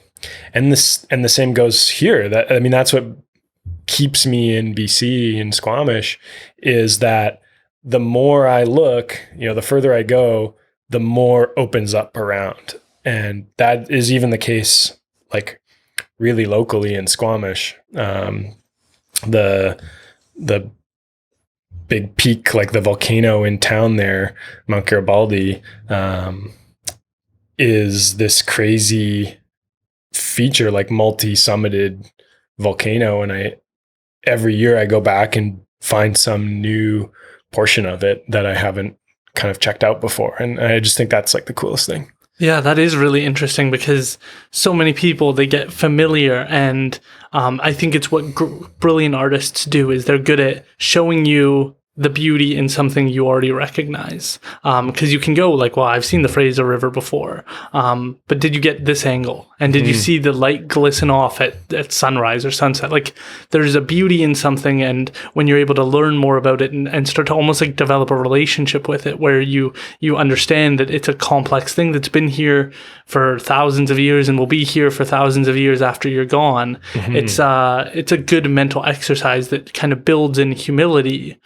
What is the process to get to the top of one of these? Is it like 5 kilometers up? Are you sore by the time you're starting to get to the top? Is there times where you want to quit and just go home? Like, what is that mental process and that journey to kind of get up something? Because it seems hard enough to do it in the summer when there is no snow. To do it when there is snow, no matter how good your gear is, it seems like extra challenges in your way. And so how do you go about doing this, and what's the farthest you've had to climb up to get to the top of one? Is it 2 kilometers? Is it 5 kilometers? What is the kind of process to climb one of these? And what is that experience like when you're at the top and you get to go, now I get to go all the way back down? Like that kind of relaxing, like, okay, we're done here. Well, I would argue that in fact, winter is easier for that exact reason, because in the summer, you have to walk back down, and walking downhill sucks, but skiing downhill is way more fun. Yeah, I hate to say it depends, but I guess to use that same example of Mount Garibaldi in Squamish, one of the things that I love is being able to go in different styles and in different conditions and weather and to different places on it. But on any given day, like in the winter, we can drive 5 minutes basically from my house and then unload snowmobiles and ride snowmobiles up the logging road, and then basically park at tree line. And then it's, I don't know, maybe a hour and a half, probably 5 kilometers at the most. No, probably 3 kilometers and about 900 meters of vertical gain. And then we can be at the summit and you're looking down on Squamish and the ocean. And that's coming from Minnesota. It's pretty cool to stand on a glacier and look at the ocean. That is not something we do there. So that would be one day, and then we can be back in town for like lunch basically, which is super sweet. But then one of the things that I really wanted to do, because I think this mountain is super beautiful and it's a important one to me in my ski career. A couple of years ago, I wanted to basically start at the ocean, climb to the top, and then come back to the ocean. And so I left my house at about 10 p.m., kind of dipped my toe in the water at the marina. And then with a buddy, we ran through town and up some mountain bike trails to the Elfin Lakes trailhead for skiing. And then his wife met us there, and she had my skis. And so they headed back down into town, and I put my skis on and started skiing out onto what's called the Garibaldi Neve Traverse, and did that through the night. And then just at dawn, I came around to the kind of the classic route to the summit, which is this face. And I was actually a little bit early, so I sat down and took a little nap. But some buddies came from the other way that I had just described and met me, and we climbed up to the peak and then skied off of it and all the way back down the logging road on the other side. And eventually I made it to their cars where they had snowmobiled from, left my skis there, changed back into my riding shoes, and ran down the logging road to the highway, and then ran along the highway for a bit to the Squamish River, where some other friends met me with paddleboards, and we rode the paddleboards down the river all the way to the ocean.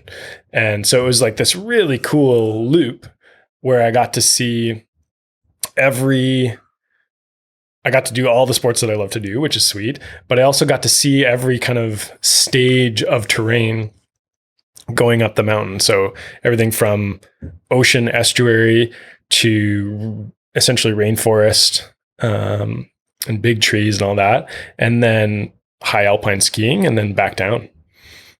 That is probably one of the craziest stories I've heard hosting this. So you started from the ocean. How long did it take you? 10 p.m., you dip your toe in to being at the ocean again. How long did that take you? It was just about 12 hours. I think it was just over 12 hours. Because I remember being like, oh, that would be really cool if I did this under 12 hours. How tired were you? I was pretty tired at the end of that because I didn't sleep the night, basically. It was funny where I stopped and waited. I wanted to wait for my friends to climb the final bit because you have to cross some crevasses. And so doing that alone is not quite as safe, and to have a partner with some ropes. So anyway, I stopped. It was kind of a steep spot. I scooped out some snow to create a little seat, and then I planted my poles in upside down. And then I was just kind of sitting with my arms over my poles to hold me in place, and fell asleep immediately. And so the next thing, my partner's standing there, kind of poking me with his pole. And so I think I got about half an hour sleep or something. But yeah, I mean, the nice thing is you climb all the way up there, and then it's all downhill, like skiing, running, and paddling. You're just flying down the river, basically. Food. How do you fuel yourself when you're doing stuff like this? I saw one, I think, interview you did where you talked about how important carbs are to you. I'm just interested into how do you fuel yourself? What advice do you give to other people when they're putting out this kind of energy? How do you best fuel yourself?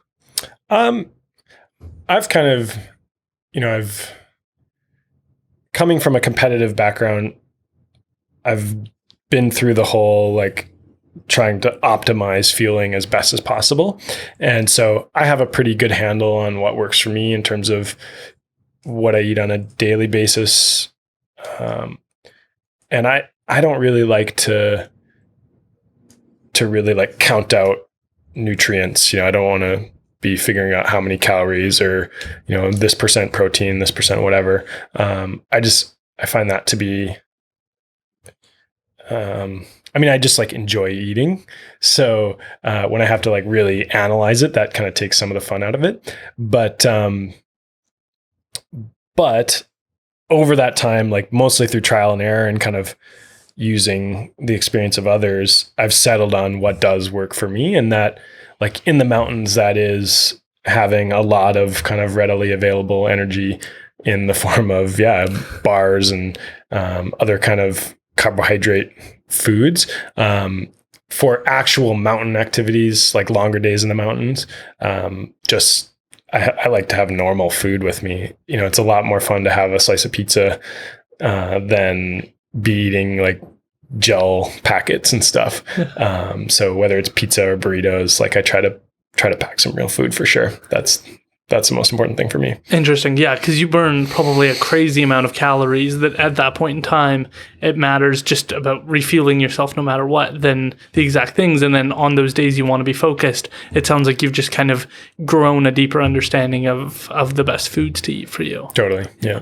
Interesting. So can you explain altitude for people who don't understand? I don't know if you watch the UFC, but they just did one in Utah. And it was a big deal because a lot of the fighters, no matter how much they trained, were worn out by the 3rd round or the 5th round because they were at altitude in a place they weren't used to. And so as much as you can try and train for that, being in the circumstance is so much different. And I don't know what the mental pressures they're under, but all of that resulted in the 3rd round and the 4th and 5th rounds being rough to see them because they were so exhausted. You've taken a deep interest in altitude and how it affects our body. Can you talk about your research and your understanding of how altitude impacts us? Yeah. Okay, how to do this concisely. Basically, we have the atmosphere around us is made up of different molecules that make up air. And the vast majority of our air is nitrogen. And then there's also oxygen and carbon dioxide. And oxygen makes about 21% of the air around us, like in this room and outside. And every single one of those little molecules has a weight, even though they're imperceptible. Like a molecule of oxygen has mass, and it is affected by gravity.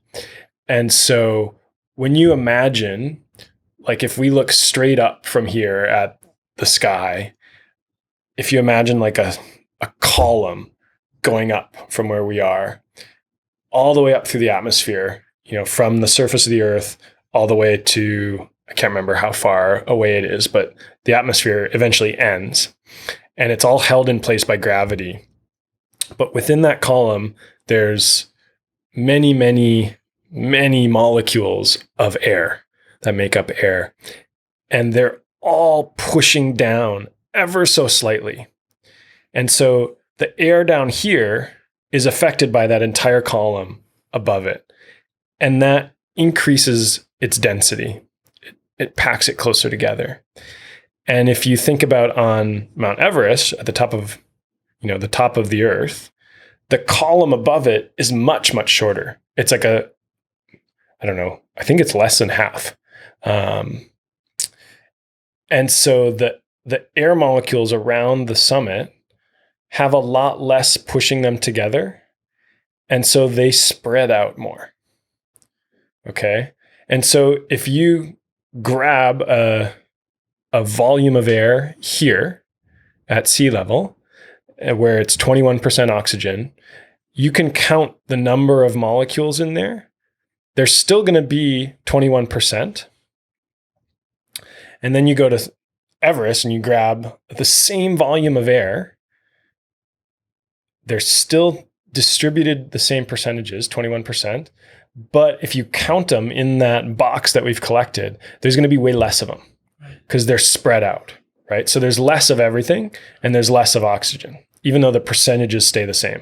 Does that make sense? That makes sense. Okay. So our bodies use basically we call it passive diffusion, but a passive process to get oxygen to our cells. So we need oxygen like at the deepest cells of our bodies to make any process happen. But if you think about muscle fiber in the leg or in the arm, oxygen has to come in through your mouth or nose, go into your respiratory system, into your airways. It gets slightly humidified, and then it has to pass through the blood gas barrier in your lungs to get into the blood. And so it literally has to go through a wall. It's a very thin wall, and it's only one single cell thick, and they're not very well connected. Like in muscle cells, our cells are really tightly woven, but in the lungs, they're like big gaps. And so the oxygen can go through it. And then it has to get onto a red blood cell, and then that has to go through your circulatory system, and then it has to go through another barrier out of the bloodstream and into the muscle or into the cell. Right. And so there's this huge process. And the only way that it's happening is through something called diffusion. And I think of that like a waterfall, like water flows downhill. When there's less water here and there's more water up here, it's going to flow down. And it's the same thing with oxygen. When it's in the air, there's 21% of oxygen, but then as it goes through our respiratory and circulatory system, that percentage decreases, and it's kind of cascading down through our body, more or less, all the way to the tissue where, because it's being actually used, it's being consumed, the fraction of oxygen there is down to zero or close to zero. And so oxygen is just passively making its way in there. We don't have any active process to do that, which is kind of crazy. You'd think that there would be something like pumping oxygen, right? Like that's what a lot of people kind of imagine is this active pump, but it is just a flow. So when we're here at sea level and there's lots of oxygen in our volume of air that we sampled, it's really easy to get it to like into the body and then into the cells. But up at the summit of Everest, say, or at altitude, that cascade is instead of being from here to here, it's like there. And so it's a much slower process and less oxygen makes its way all the way to our cells. So we can measure that by measuring the oxygen in the bloodstream. And that's where you see the little fingertip pulse oximeter like that they use in a hospital.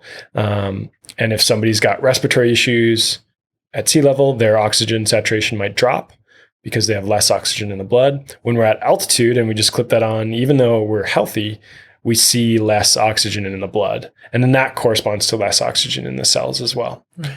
So our cells are they're essentially getting less oxygen. And then that is because oxygen, we're consuming that for energy. We're just not able to function as optimally as we would at sea level. As well, you have altitude illnesses that are caused by lack of oxygen, mostly in the brain.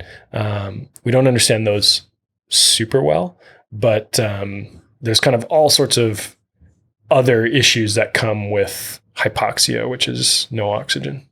That was really well explained. That is fascinating.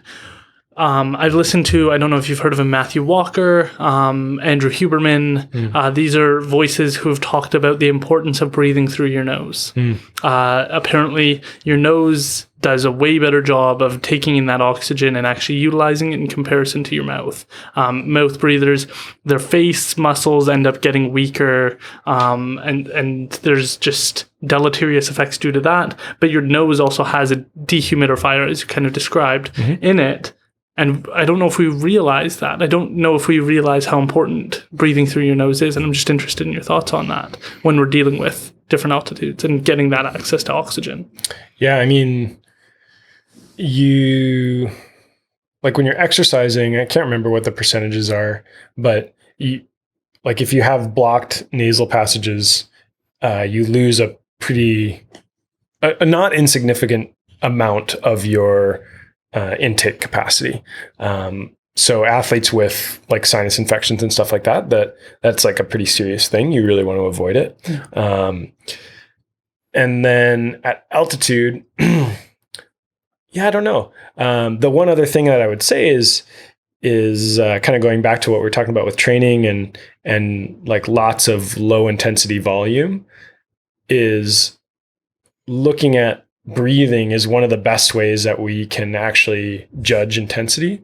And so you asked about heart rate monitors and other kind of technology, but often we tell our athletes, like, don't look at your heart rate monitor, just change the screen so it just shows the time or whatever, and focus on your breathing. And if you're able to breathe through your nose, we know that you're training slow enough. We want to see a low intensity training for a lot of this. And so a lot of people end up running too fast most of the time. And yeah, you can look at your heart rate and be like, okay, it's below 108. I'm doing good. But then you're always like staring at your watch and stuff. So instead, if we say like, okay, either if you're by yourself, focus on just breathing through your nose for the most part. You know that you're going slow, because if you're going faster, you're going to have to breathe through your mouth as well. When somebody's running in a group, we say you got to keep a conversational pace. And if you can kind of talk and not be, gasping for breath every few sentences, that means you're running at a low enough intensity that you're in the zone that we want you to be in. Wow. So yeah, there is definitely something there. What role does sleep play in this? Do you have to help people kind of improve their sleep? As I mentioned, Matthew Walker, he's a sleep expert, and he wrote the book on why we sleep. And listening to different voices, it's fascinating because it seems like the area that people don't focus on enough in the athletic community. It's like the kind of the underestimated one, but it's where if you strain your body, if you stress it out, lifting weights and stuff, it's where almost all of that recovery really takes place in a meaningful way. Totally. So how do you approach that? Well, I think if you look at actual professional athletes, they're getting 8, 9, 10 hours of sleep a night for sure. Yeah. It's the recreationally competitive athletes that are juggling a career or a family or so on, that sleep is one of the first thing that gets compromised. Right. And that, it absolutely affects their performance. I think, I could look at a lot of our athletes, or I could look at our group of athletes, and I bet I could pick out the ones that aren't sleeping, if I didn't know already. Yeah. But I'm saying, like, I could look at their performance and their training, and I could say, like, he's not sleeping, she's not sleeping, he's not sleeping. It is for sure a factor. Yeah. Have you heard of those weird the chambers that people can sleep in to accustom for altitude? For altitude. Yeah. Have you seen that? What are your thoughts on that? Is this the way of the future? I mean, it is a form of experiencing hypoxia, and so it's actually, we use an industrial sized version of that for the research that we do. Or I was doing during my PhD, basically like a room. But in terms of performance, the kind of key things to keep in mind are, if you live at sea level and you're competing at altitude, you want to be acclimatized to altitude before the competition. And so you can either do that by going to altitude early, or you can do it by acclimatizing in a tent or a chamber. Right. And there it's quite effective.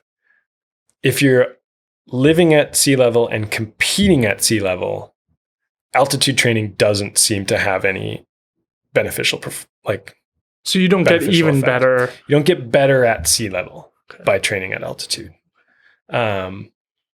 which I think is a common misconception. It seems like because you're straining your body, that there must be some sort of benefit. Yeah, no. There's no convincing scientific evidence that that's the case. And there's been pretty good, randomized controlled studies on that.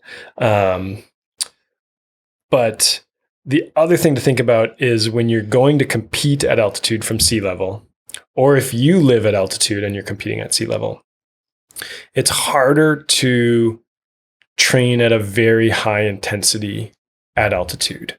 So if you think of, like, a good example is cross-country skiing, the sprint races are very fast, very intense, very short races. And often they occur at altitude. And a lot of those skiers spend a lot of their season at altitude.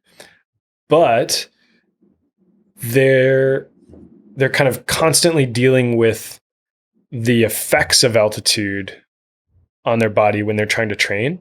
So what they'll do is, we call it live high, train low.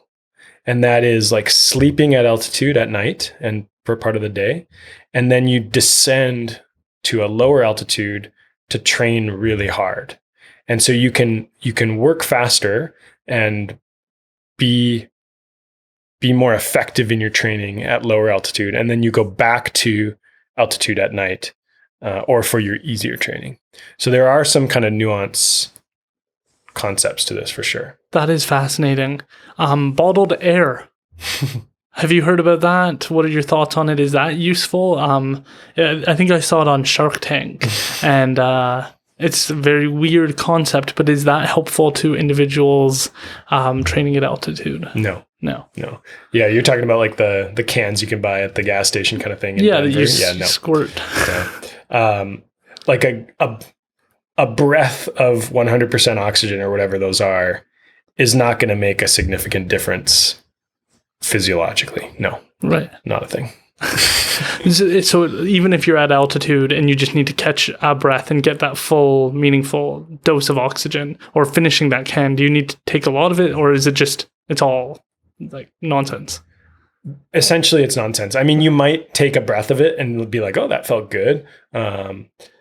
But in terms of how, I don't know, how many breaths you get out of that can, 10 or 20 or 100, probably not more than that.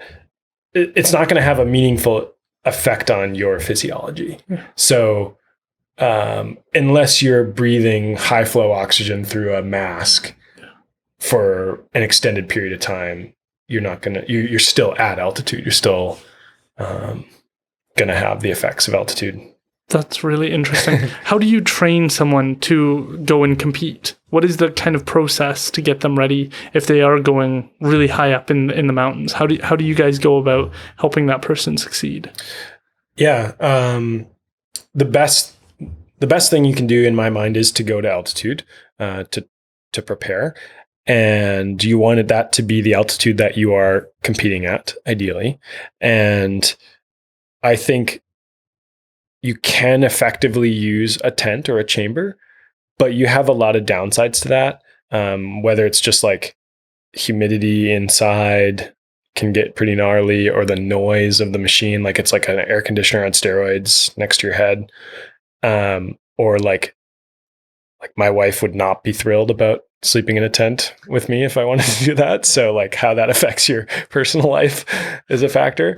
But also like, I think you gain something by going to a place. Like there's an experience component to that as well. So I'm always encouraging my athletes to just go to the place that they need to go ahead of time if they can make it happen. And like for a lot of recreationally competitive athletes that I'm working with, you know, they're willing to spend all this money on a tent in their house or whatever. And I'm like, why don't you just spend the money on like going there a little early, you know, like, but also time is a factor. So you got to balance it all out. You know, if you're a businessman or a lawyer or something, that all kind of plays a component. But typically we say you need like between 12 and 14 days to acclimatize to kind of the high competition levels of altitude. So you're not really often competing more than 4,000 meters. But yeah, you want to be, if you're going to race somewhere in Colorado, you want to be there for a little more than a week for sure. Basically because as soon as you arrive, there's some immediate changes that happen in your body physiologically that would be negative overall on performance. And then very gradually they progress back up to kind of equivalent or like acclimatized. And so you kind of either want to arrive at altitude and compete immediately before you have these negative physiologic effects, or you want to be there long enough that the curve has come back up. And that's about 12 days for sure. That is fascinating. I will definitely be looking at how people compete differently, knowing those challenges of choosing between those two options. Mm-hmm. How did this fit in with your PhD, and what did you learn from that? What was sort of the thesis? Yeah. So my thesis was, say we're both runners here at sea level and we're training together and we're about the same age and same training history and all the things, you know, we run the exact same 10K time here at sea level. And then we go to compete in Denver at 1,600 meters or something. We're both going to do worse. You know, we're going to be a little bit slower. Even if we're acclimatized, we're going to be a little bit slower. But one of us is probably going to be slower or faster than the other. And it might be a little bit slower. It might be a lot slower. You know, we don't know. But there is inter-individual variation on how we perform at altitude. all other things being equal. And so my thesis was looking at what causes that inter-individual variation. And so I hypothesized that it was part of how our lungs respond to hypoxia or low oxygen. And I thought it was essentially the circulatory system so we have blood vessels going through our lungs, and they constrict and relax based on different inputs. And so I hypothesized that some people, when exposed to hypoxia, their blood vessels really constrict, and that exacerbates it. And so they get less oxygen ultimately to their cells, and then they would perform worse. And then I think that other people, when they're exposed to hypoxia, they might have a lesser constrictive effect or no constrictive effect. Like they may not experience this at all. And so there's probably a spectrum, like there's a normal curve, right? Like some people have no effect, some people have a really strong effect, and then there's like the normal group in the middle that is average. So that was essentially my hypothesis, is that this vasoconstrictive response accounts for that variation. And what I found is that it does not entirely account for that variation.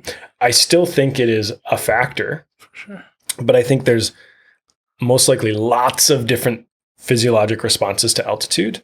And it's kind of like a bank of light switches. And ideally, you have every switch switched on. Like you have the perfect response to hypoxia in every situation. But most likely, again, this is a normal curve. Some people are going to be all switched on, and they're the amazing athletes at altitude. Some people, they're all switched off, and those people are just like doomed no matter what they do, no matter how hard they train. And then some people have half the switches and half off, and that's kind of normal. And so, yeah, it's how your body handles all these different factors. Do you think, this is going to be a weird one, do you think race plays a role, or like historic backgrounds of people? I just think of like my indigenous community and how we've done things certain ways and we're used to this environment, and maybe there's communities that are more adaptable to or historically better at going up mountains and then coming back down mountains and then going up mountains and getting used to it. And then I think it's in South America where there's people who are some of the highest altitudes, and they run like all day, all the time. And I think they're outliers, or they're not outliers. I thought they were outliers. Yeah. So there are high altitude populations. The highest livable places are just under 5,000 meters. But there's communities in South America, in Africa, and in Nepal, generally in the Himalayas, that all live at, say, like 3,000 to 4,000 meters. Right. And they have adapted, which is an evolutionary adaptation, not just an individual acclimatization. Yeah. But those cultures have adapted to high altitude living. And so that could be that they are less vasoconstrictive response. They have more red blood cells. They have a greater affinity for oxygen within the blood cells. All these things, again, all those switches that I was talking about, kind of flipped in their favor as a culture. But that is a function of where they live, not necessarily their genetic race per se, right?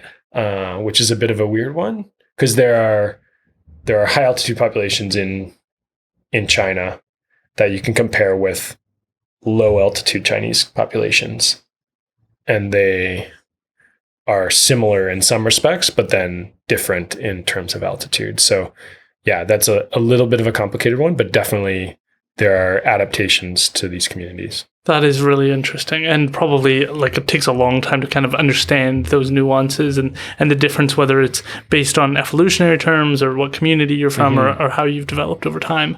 How do you go about choosing gear? And more specifically, I think it's really admirable when companies come forward and support through sponsorships.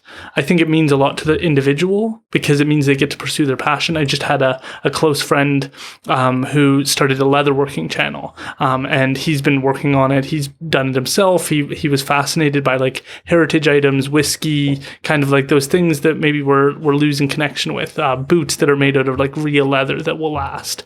And so somebody just recently reached out and was like, hey, we'd love to sponsor what you're doing. And it meant everything to him because he's poured himself for 3 years into this idea. And now somebody says, hey, we're actually going to throw money at you. And it's like, it's a huge statement of support. And I'm just interested, what has that journey been like to have sponsors come out and support? And what sort of gear do you use when you're preparing? Because you said you need to be prepared and plan. And so it sounds like that's a key element of what you do. Yeah, for sure. Sponsorship is a whole conversation for sure. Again, I'm super lucky to work with Arc'teryx. They're a cool brand based primarily here in Vancouver, and really like, they make a point of rooting themselves in the Coast Mountains. So it really sits well with like what I want to do, and just like a fun brand to be a part of. And then like for me, a big portion of sponsorship is I am like a somewhat gear obsessed kind of athlete. And so I want to have the best possible equipment for any given activity or day or whatever. Like I don't want to be kind of compromising and using an average piece of equipment, which is very like entitled, I recognize, but there's just something about like tweaking things and evolving things. Again, it's a problem solving thing. So for me, like working with Arc'teryx, it's great to get gear and to get recognized as an athlete and to get paid. Like obviously that's huge, but I also really love working with the design team and actually building equipment for what I do. And so I think that's the luckiest part about it, because I can go and talk with the footwear designer or the pack designer. The pack designer specifically, I actually like live right down the street from. And so I walk over his garage and, we just hang out and work on stuff. And, he's like whipping up prototypes and we're cutting into things and trying this or that. And then I'll have a thing to test, at the end of the week or whatever. And so I really think that's awesome because I get to build, this pack that is specifically designed, for climbing this one mountain in the style that I want to do it, and has all the little features that I think are important and none that I don't want. And then he then has to take that and figure out like, okay, is this something that we would be able to sell? How can I adapt this to have it be for everyone, for other situations? Like there's a lot more to it. They can't just sell something that one person would buy. But you get to give them insights on those little features. Totally. That's fascinating. Yeah. It sounds way less corporate than other, like when I imagine sponsorships, I'm imagining some hotshot CEO saying, we're just going to add this little thing here, but it's really designed by you. Like you influence kind of the ideas and they go, this is how we're going to do it. And then how do we extrapolate that to work in a global market? Yeah. I mean, certainly there are sponsorships where it's like you are just a name on a list and you get your package at the beginning of the season of gear and they don't really want to hear from you. And then, they're not invested in you. And then it's really hard for you to be invested in them. Like, and I've been in that situation before. But I will say like Arc'teryx is, I think, somewhat unique in the fact that it is way more about supporting the athlete and creating a team and then using that, like, that just ultimately results in better products. Yeah. And then I'm really invested in the product. Even like I don't make any extra money if somebody goes and buys. So we've been working really hard on a mountain running backpack and a pair of shoes. And I think they're going to come out in October basically. And I've been a big part of this design process for this stuff, mostly because I really want these products to exist. Like they would be perfect for me. Yeah, I will definitely buy those shoes. I'm very interested in both those things. And I think other people will like them. And so I'm not going to make any extra money if you or somebody else, like, it doesn't matter how many get sold. I would love if I did, but ultimately it doesn't. And so for me, it's just like it's kind of like a pride thing. Like I'm still excited to talk about this stuff and to show it off and be like, yeah, I can tell you exactly why this feature is here and why we did it this way instead of this way. And all that stuff. Like there's a point of pride in being involved in that process.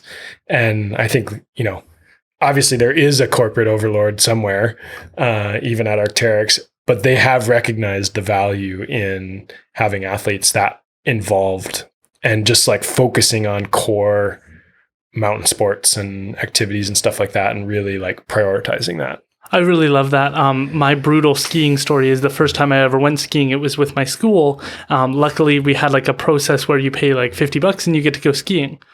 I didn't know that you needed ski gear when I went on that trip. So I wore jeans and a sweater and I had to ski the whole day, freezing cold, but I didn't want to waste the experience. And so I knew exactly what it was like to not have good gear. And throughout my life, that has been the constant fear, is like being the person who is unprepared. And I think that's how a lot of people feel when they go hiking, when they're kind of experiencing real outdoors, is like, I don't have the gear for this. Like I have my school backpack that I brought for this hike, and like you don't feel prepared. You don't feel like you have the water. And so when you can find a company or a place to go to where they're going to give you all the nooks and crannies of how to be best prepared. Even when I did elk a few years ago, it wasn't crazy. There was a little bit of snow and I bought these simple like things you hook onto your shoes to kind of give you that grip. They didn't work even a little bit. And I was sliding on my butt down the mountain in fear of like, I was not ready for this. And like, I didn't know what I needed. And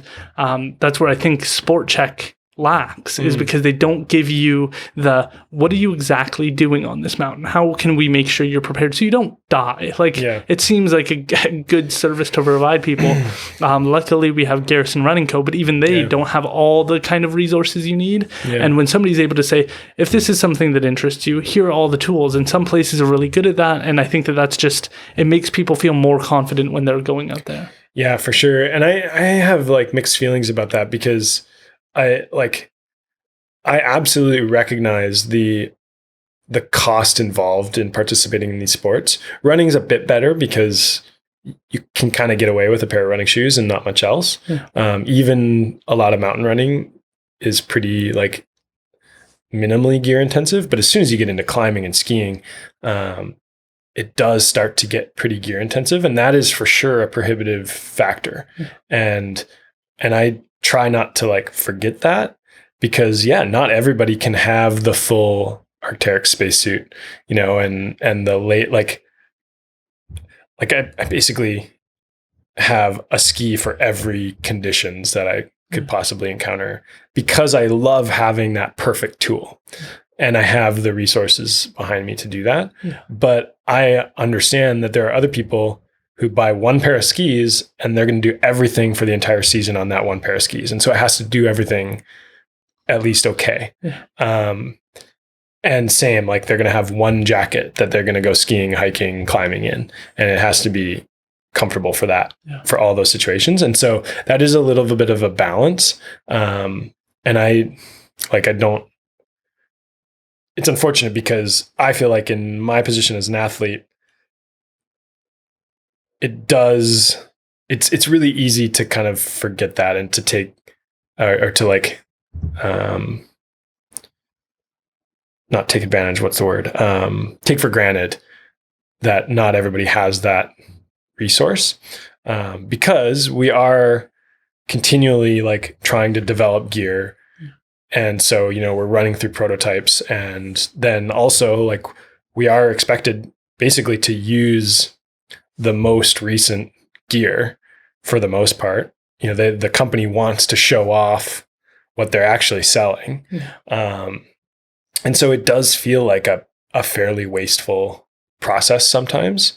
And I think like Arc'teryx and many other manufacturers or competitors do kind of acknowledge the waste that's involved in producing this stuff, and they're really trying to not use forever chemicals in the DWR treatment, and they're trying to use recycled fibers. And lately they're really getting into like taking back old equipment and repairing it and then putting it back out in the world. Yeah. And so I think there are like good steps along the way there, but that's something that is definitely a bit kind of conflicting for me, I would say. Yeah. Well, and I guess somewhat necessary, because an advancement you find that you're like, hey, we could add this little piece here that allows us to get a little bit better grip in the circumstance can be extrapolated and applied so that when I buy my general gear, it has those kind of add-on benefits.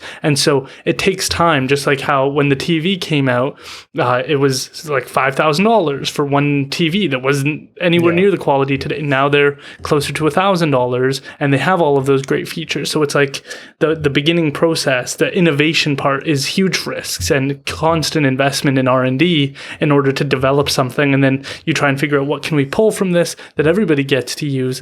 And then maybe when I buy my Arc'teryx jacket, it has all the little features that I might want. And then I can say, well, these professional people use it, these pro people use it. And then there's a sense of pride that it's a useful set of equipment and it's not somebody...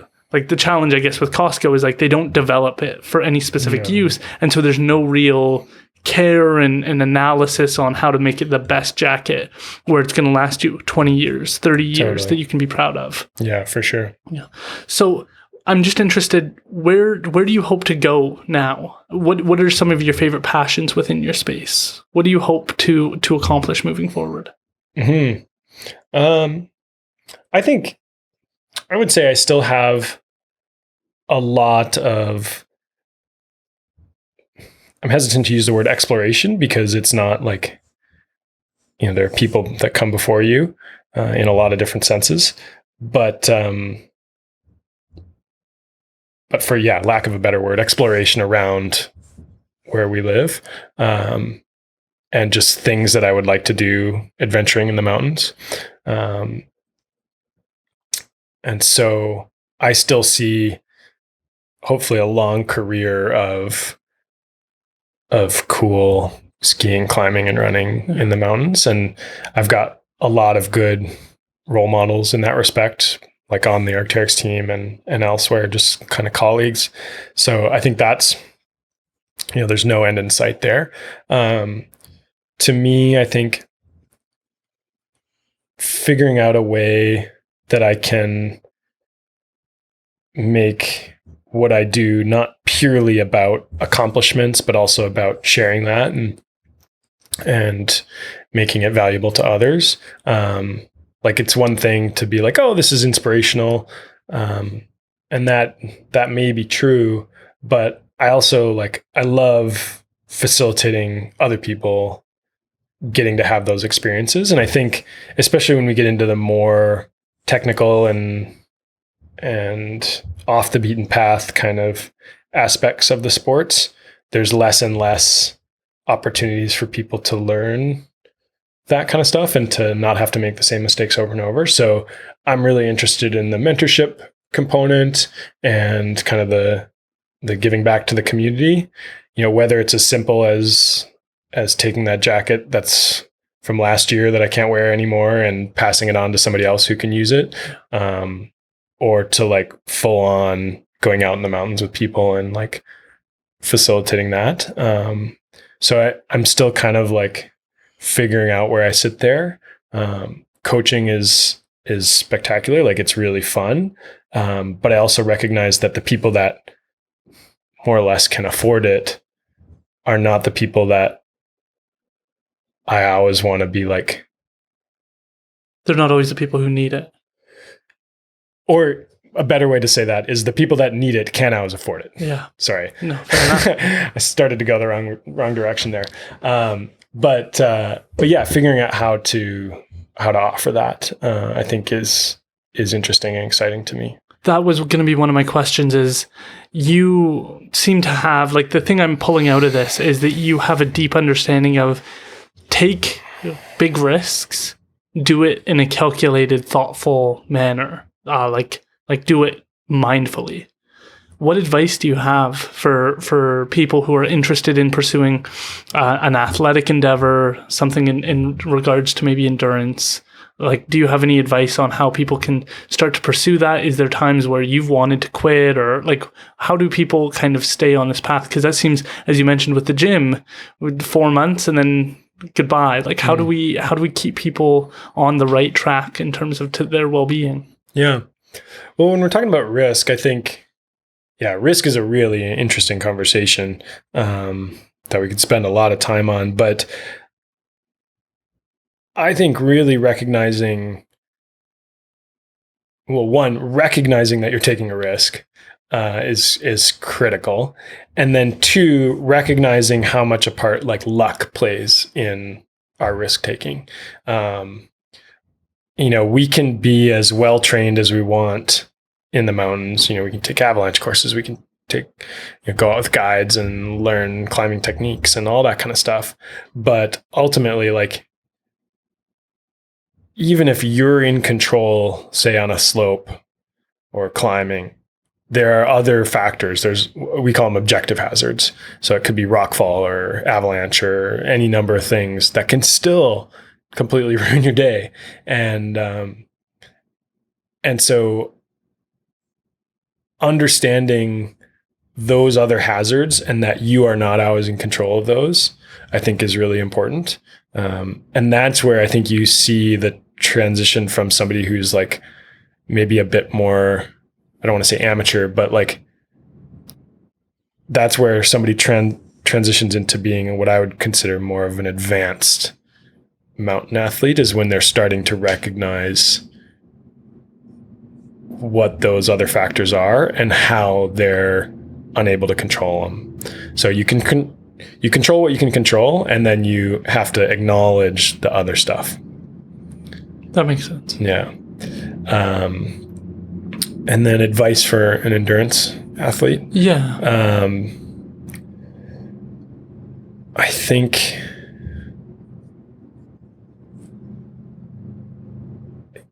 really it's like doing what inspires you most and is the most fun. Like, not everybody is looking for that problem solving. Not everybody's looking for risk. Some people are looking for the competitive side or the views or any of these other things that we've talked about as motivation. And so when you can kind of finally settle on what is most motivating for you rather than what, you think it should be most motivating or is motivating for other people or any of these things, like, that's the kind of recipe for success and happiness and all that kind of stuff, is doing what your passion is. And so I think that takes some time. I've seen a lot of people come into the racing community because it's like, I really want to do a 50K, and like, oh my gosh, I really want to do a 100-miler. And then people do it and they're like, wait, that wasn't actually that fun. I just thought, like, I just got caught up in it and everybody else wants to do it. And so it's easy to get rolling in excitement with other people, but once you've figured out what it is that you're looking for, then it's a lot easier to do it. Finding that healthy community, was that a challenge at all for you? Having people who are willing to, like, you had so many friends support you in that story. What has that journey been like? And do you have any advice on how to make healthy relationships with other people? Yeah, I think, I've been really lucky with the community that I've had. And I think the mountain community is pretty awesome. And there's probably like a lot of other communities that are similar. But in terms of people that are really into the same things, really like wanting to help others and facilitate, the whole sport, I think the mountain community is pretty inclusive. But I'm saying that as also like a white guy with a lot of privilege. It'd probably be a lot harder as a woman or any number of other situations. So I'll acknowledge that. But I think the mountain community is pretty rad. And so for me, it was just coming in and starting to connect with people that wanted to do the same stuff and that are at the same level. And you learn a lot by developing your skills with somebody else that's in a similar situation. It's like teaching a skill, you learn that skill better. And so when you're learning it with someone, you're kind of teaching each other, and that's huge. And then I've been really lucky that as I've gone through this, I've met mentors or maybe people that wouldn't even consider themselves mentors, but you do stuff with people and you learn along the way. And so I've been really lucky to have that as well. And I think for others to kind of get that same experience, just like reaching out is the first step. And so if you're willing to like actually send somebody a message or give them a call or say hi at a trailhead, like that's the biggest thing, that's the biggest hurdle. And the worst somebody can do is ignore your message or be like, oh no, sorry. Like nobody's going to be too harsh on you for doing that, but it is a really big hurdle to step over. And then I think, really acknowledging your limits or your skills. If I want to go out with you and do something that I'm not experienced at, I need to tell you where I'm at and what to expect. And then you can be like, oh yeah, today's a good day for you to come out. We're going to go do this mellow thing. Or you're going to be like, actually, today's going to be pretty serious. This is not a good intro day. And then I think like in mountain stuff, being like, kind of being the keener, if you're coming along on a day where you're the like lesser experienced person who's taking from kind of the mentor relationship, I guess, you're showing up on time or early, you're like not complaining about the alpine start or getting out of bed early, you're willing to carry the rope or whatever, like you still contribute something to the day. And I think then that more experienced person is like, wow, this person's rad. Like, yeah, they may not have totally, they're not on the same level perhaps, but they want to be, and they're enthusiastic and they're willing to like do something else to make up for it. I think those things make a huge difference. And then that just gets you invited on the next one and so on. And it totally is like a little bit of you have to impress people along the way, for lack of a better term, but it's not like you have to be a perfect skier or climber. Yeah. You just have to try. Yeah. Being a good student, being like a student of the game. And again, when I think of academics, I think that that's often what they suck at the worst is now they're an expert in some nuclei or some sort of chemical engineer. Totally. And then now they're trying to cook something and they bring that same kind of attitude of like, why aren't I great at this? I understand nuclear physics and I can't make like a Pop-Tart. Like you need to constantly, I think it's important that you stay a student with the podcast. To me, it's important that I come in and I don't bring what I think I know, that I remain open to whatever the person has to offer, because it's a gift to be able to hear from someone like yourself and learn and go, I didn't even think of that, or I didn't see it from that lens, or this is something I hear all the time. Is it true? It's something that's hard, particularly with like neuroplasticity, is like we want to be right. Yeah, that is our comfort zone, is to be correct and say the smart thing at the party or whatever it is. Totally. So I think that is so important that people learn how to be a good student. Can you tell people how they can connect with you on social media? I know you've posted some great videos. How can they follow your amazing journey? Because you post some pretty incredible footage. Well, thank you. I'm on Instagram is probably the easiest place to find me, and I'm Ski Eric Carter. I love getting messages and stuff. I think it's rad when people ask questions and reach out. So I would encourage, whether it's me or some other person, like just reach out. Like that's the best way to get a response and get help or advice or whatever it is. So incredible.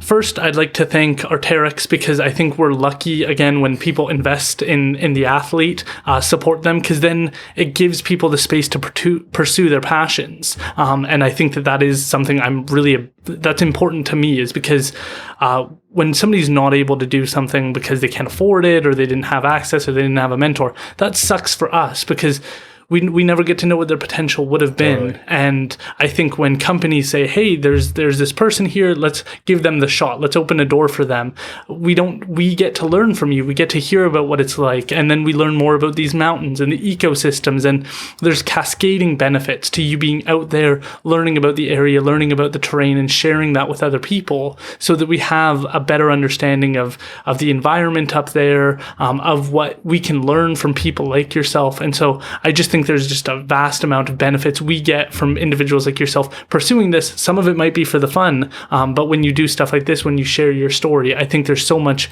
people can learn from that because they can go, I never even thought of skiing as like a path that I'd ever pursue. And then it opens the doors for people to go, maybe that is something I'm interested in. And so I'm grateful that you were willing to come out. I know that you've got other places to head to today, but it's such a pleasure that you were willing to do this. And I'm just so grateful that we were able to sit down. For sure. Yeah, no, I appreciate the time to chat.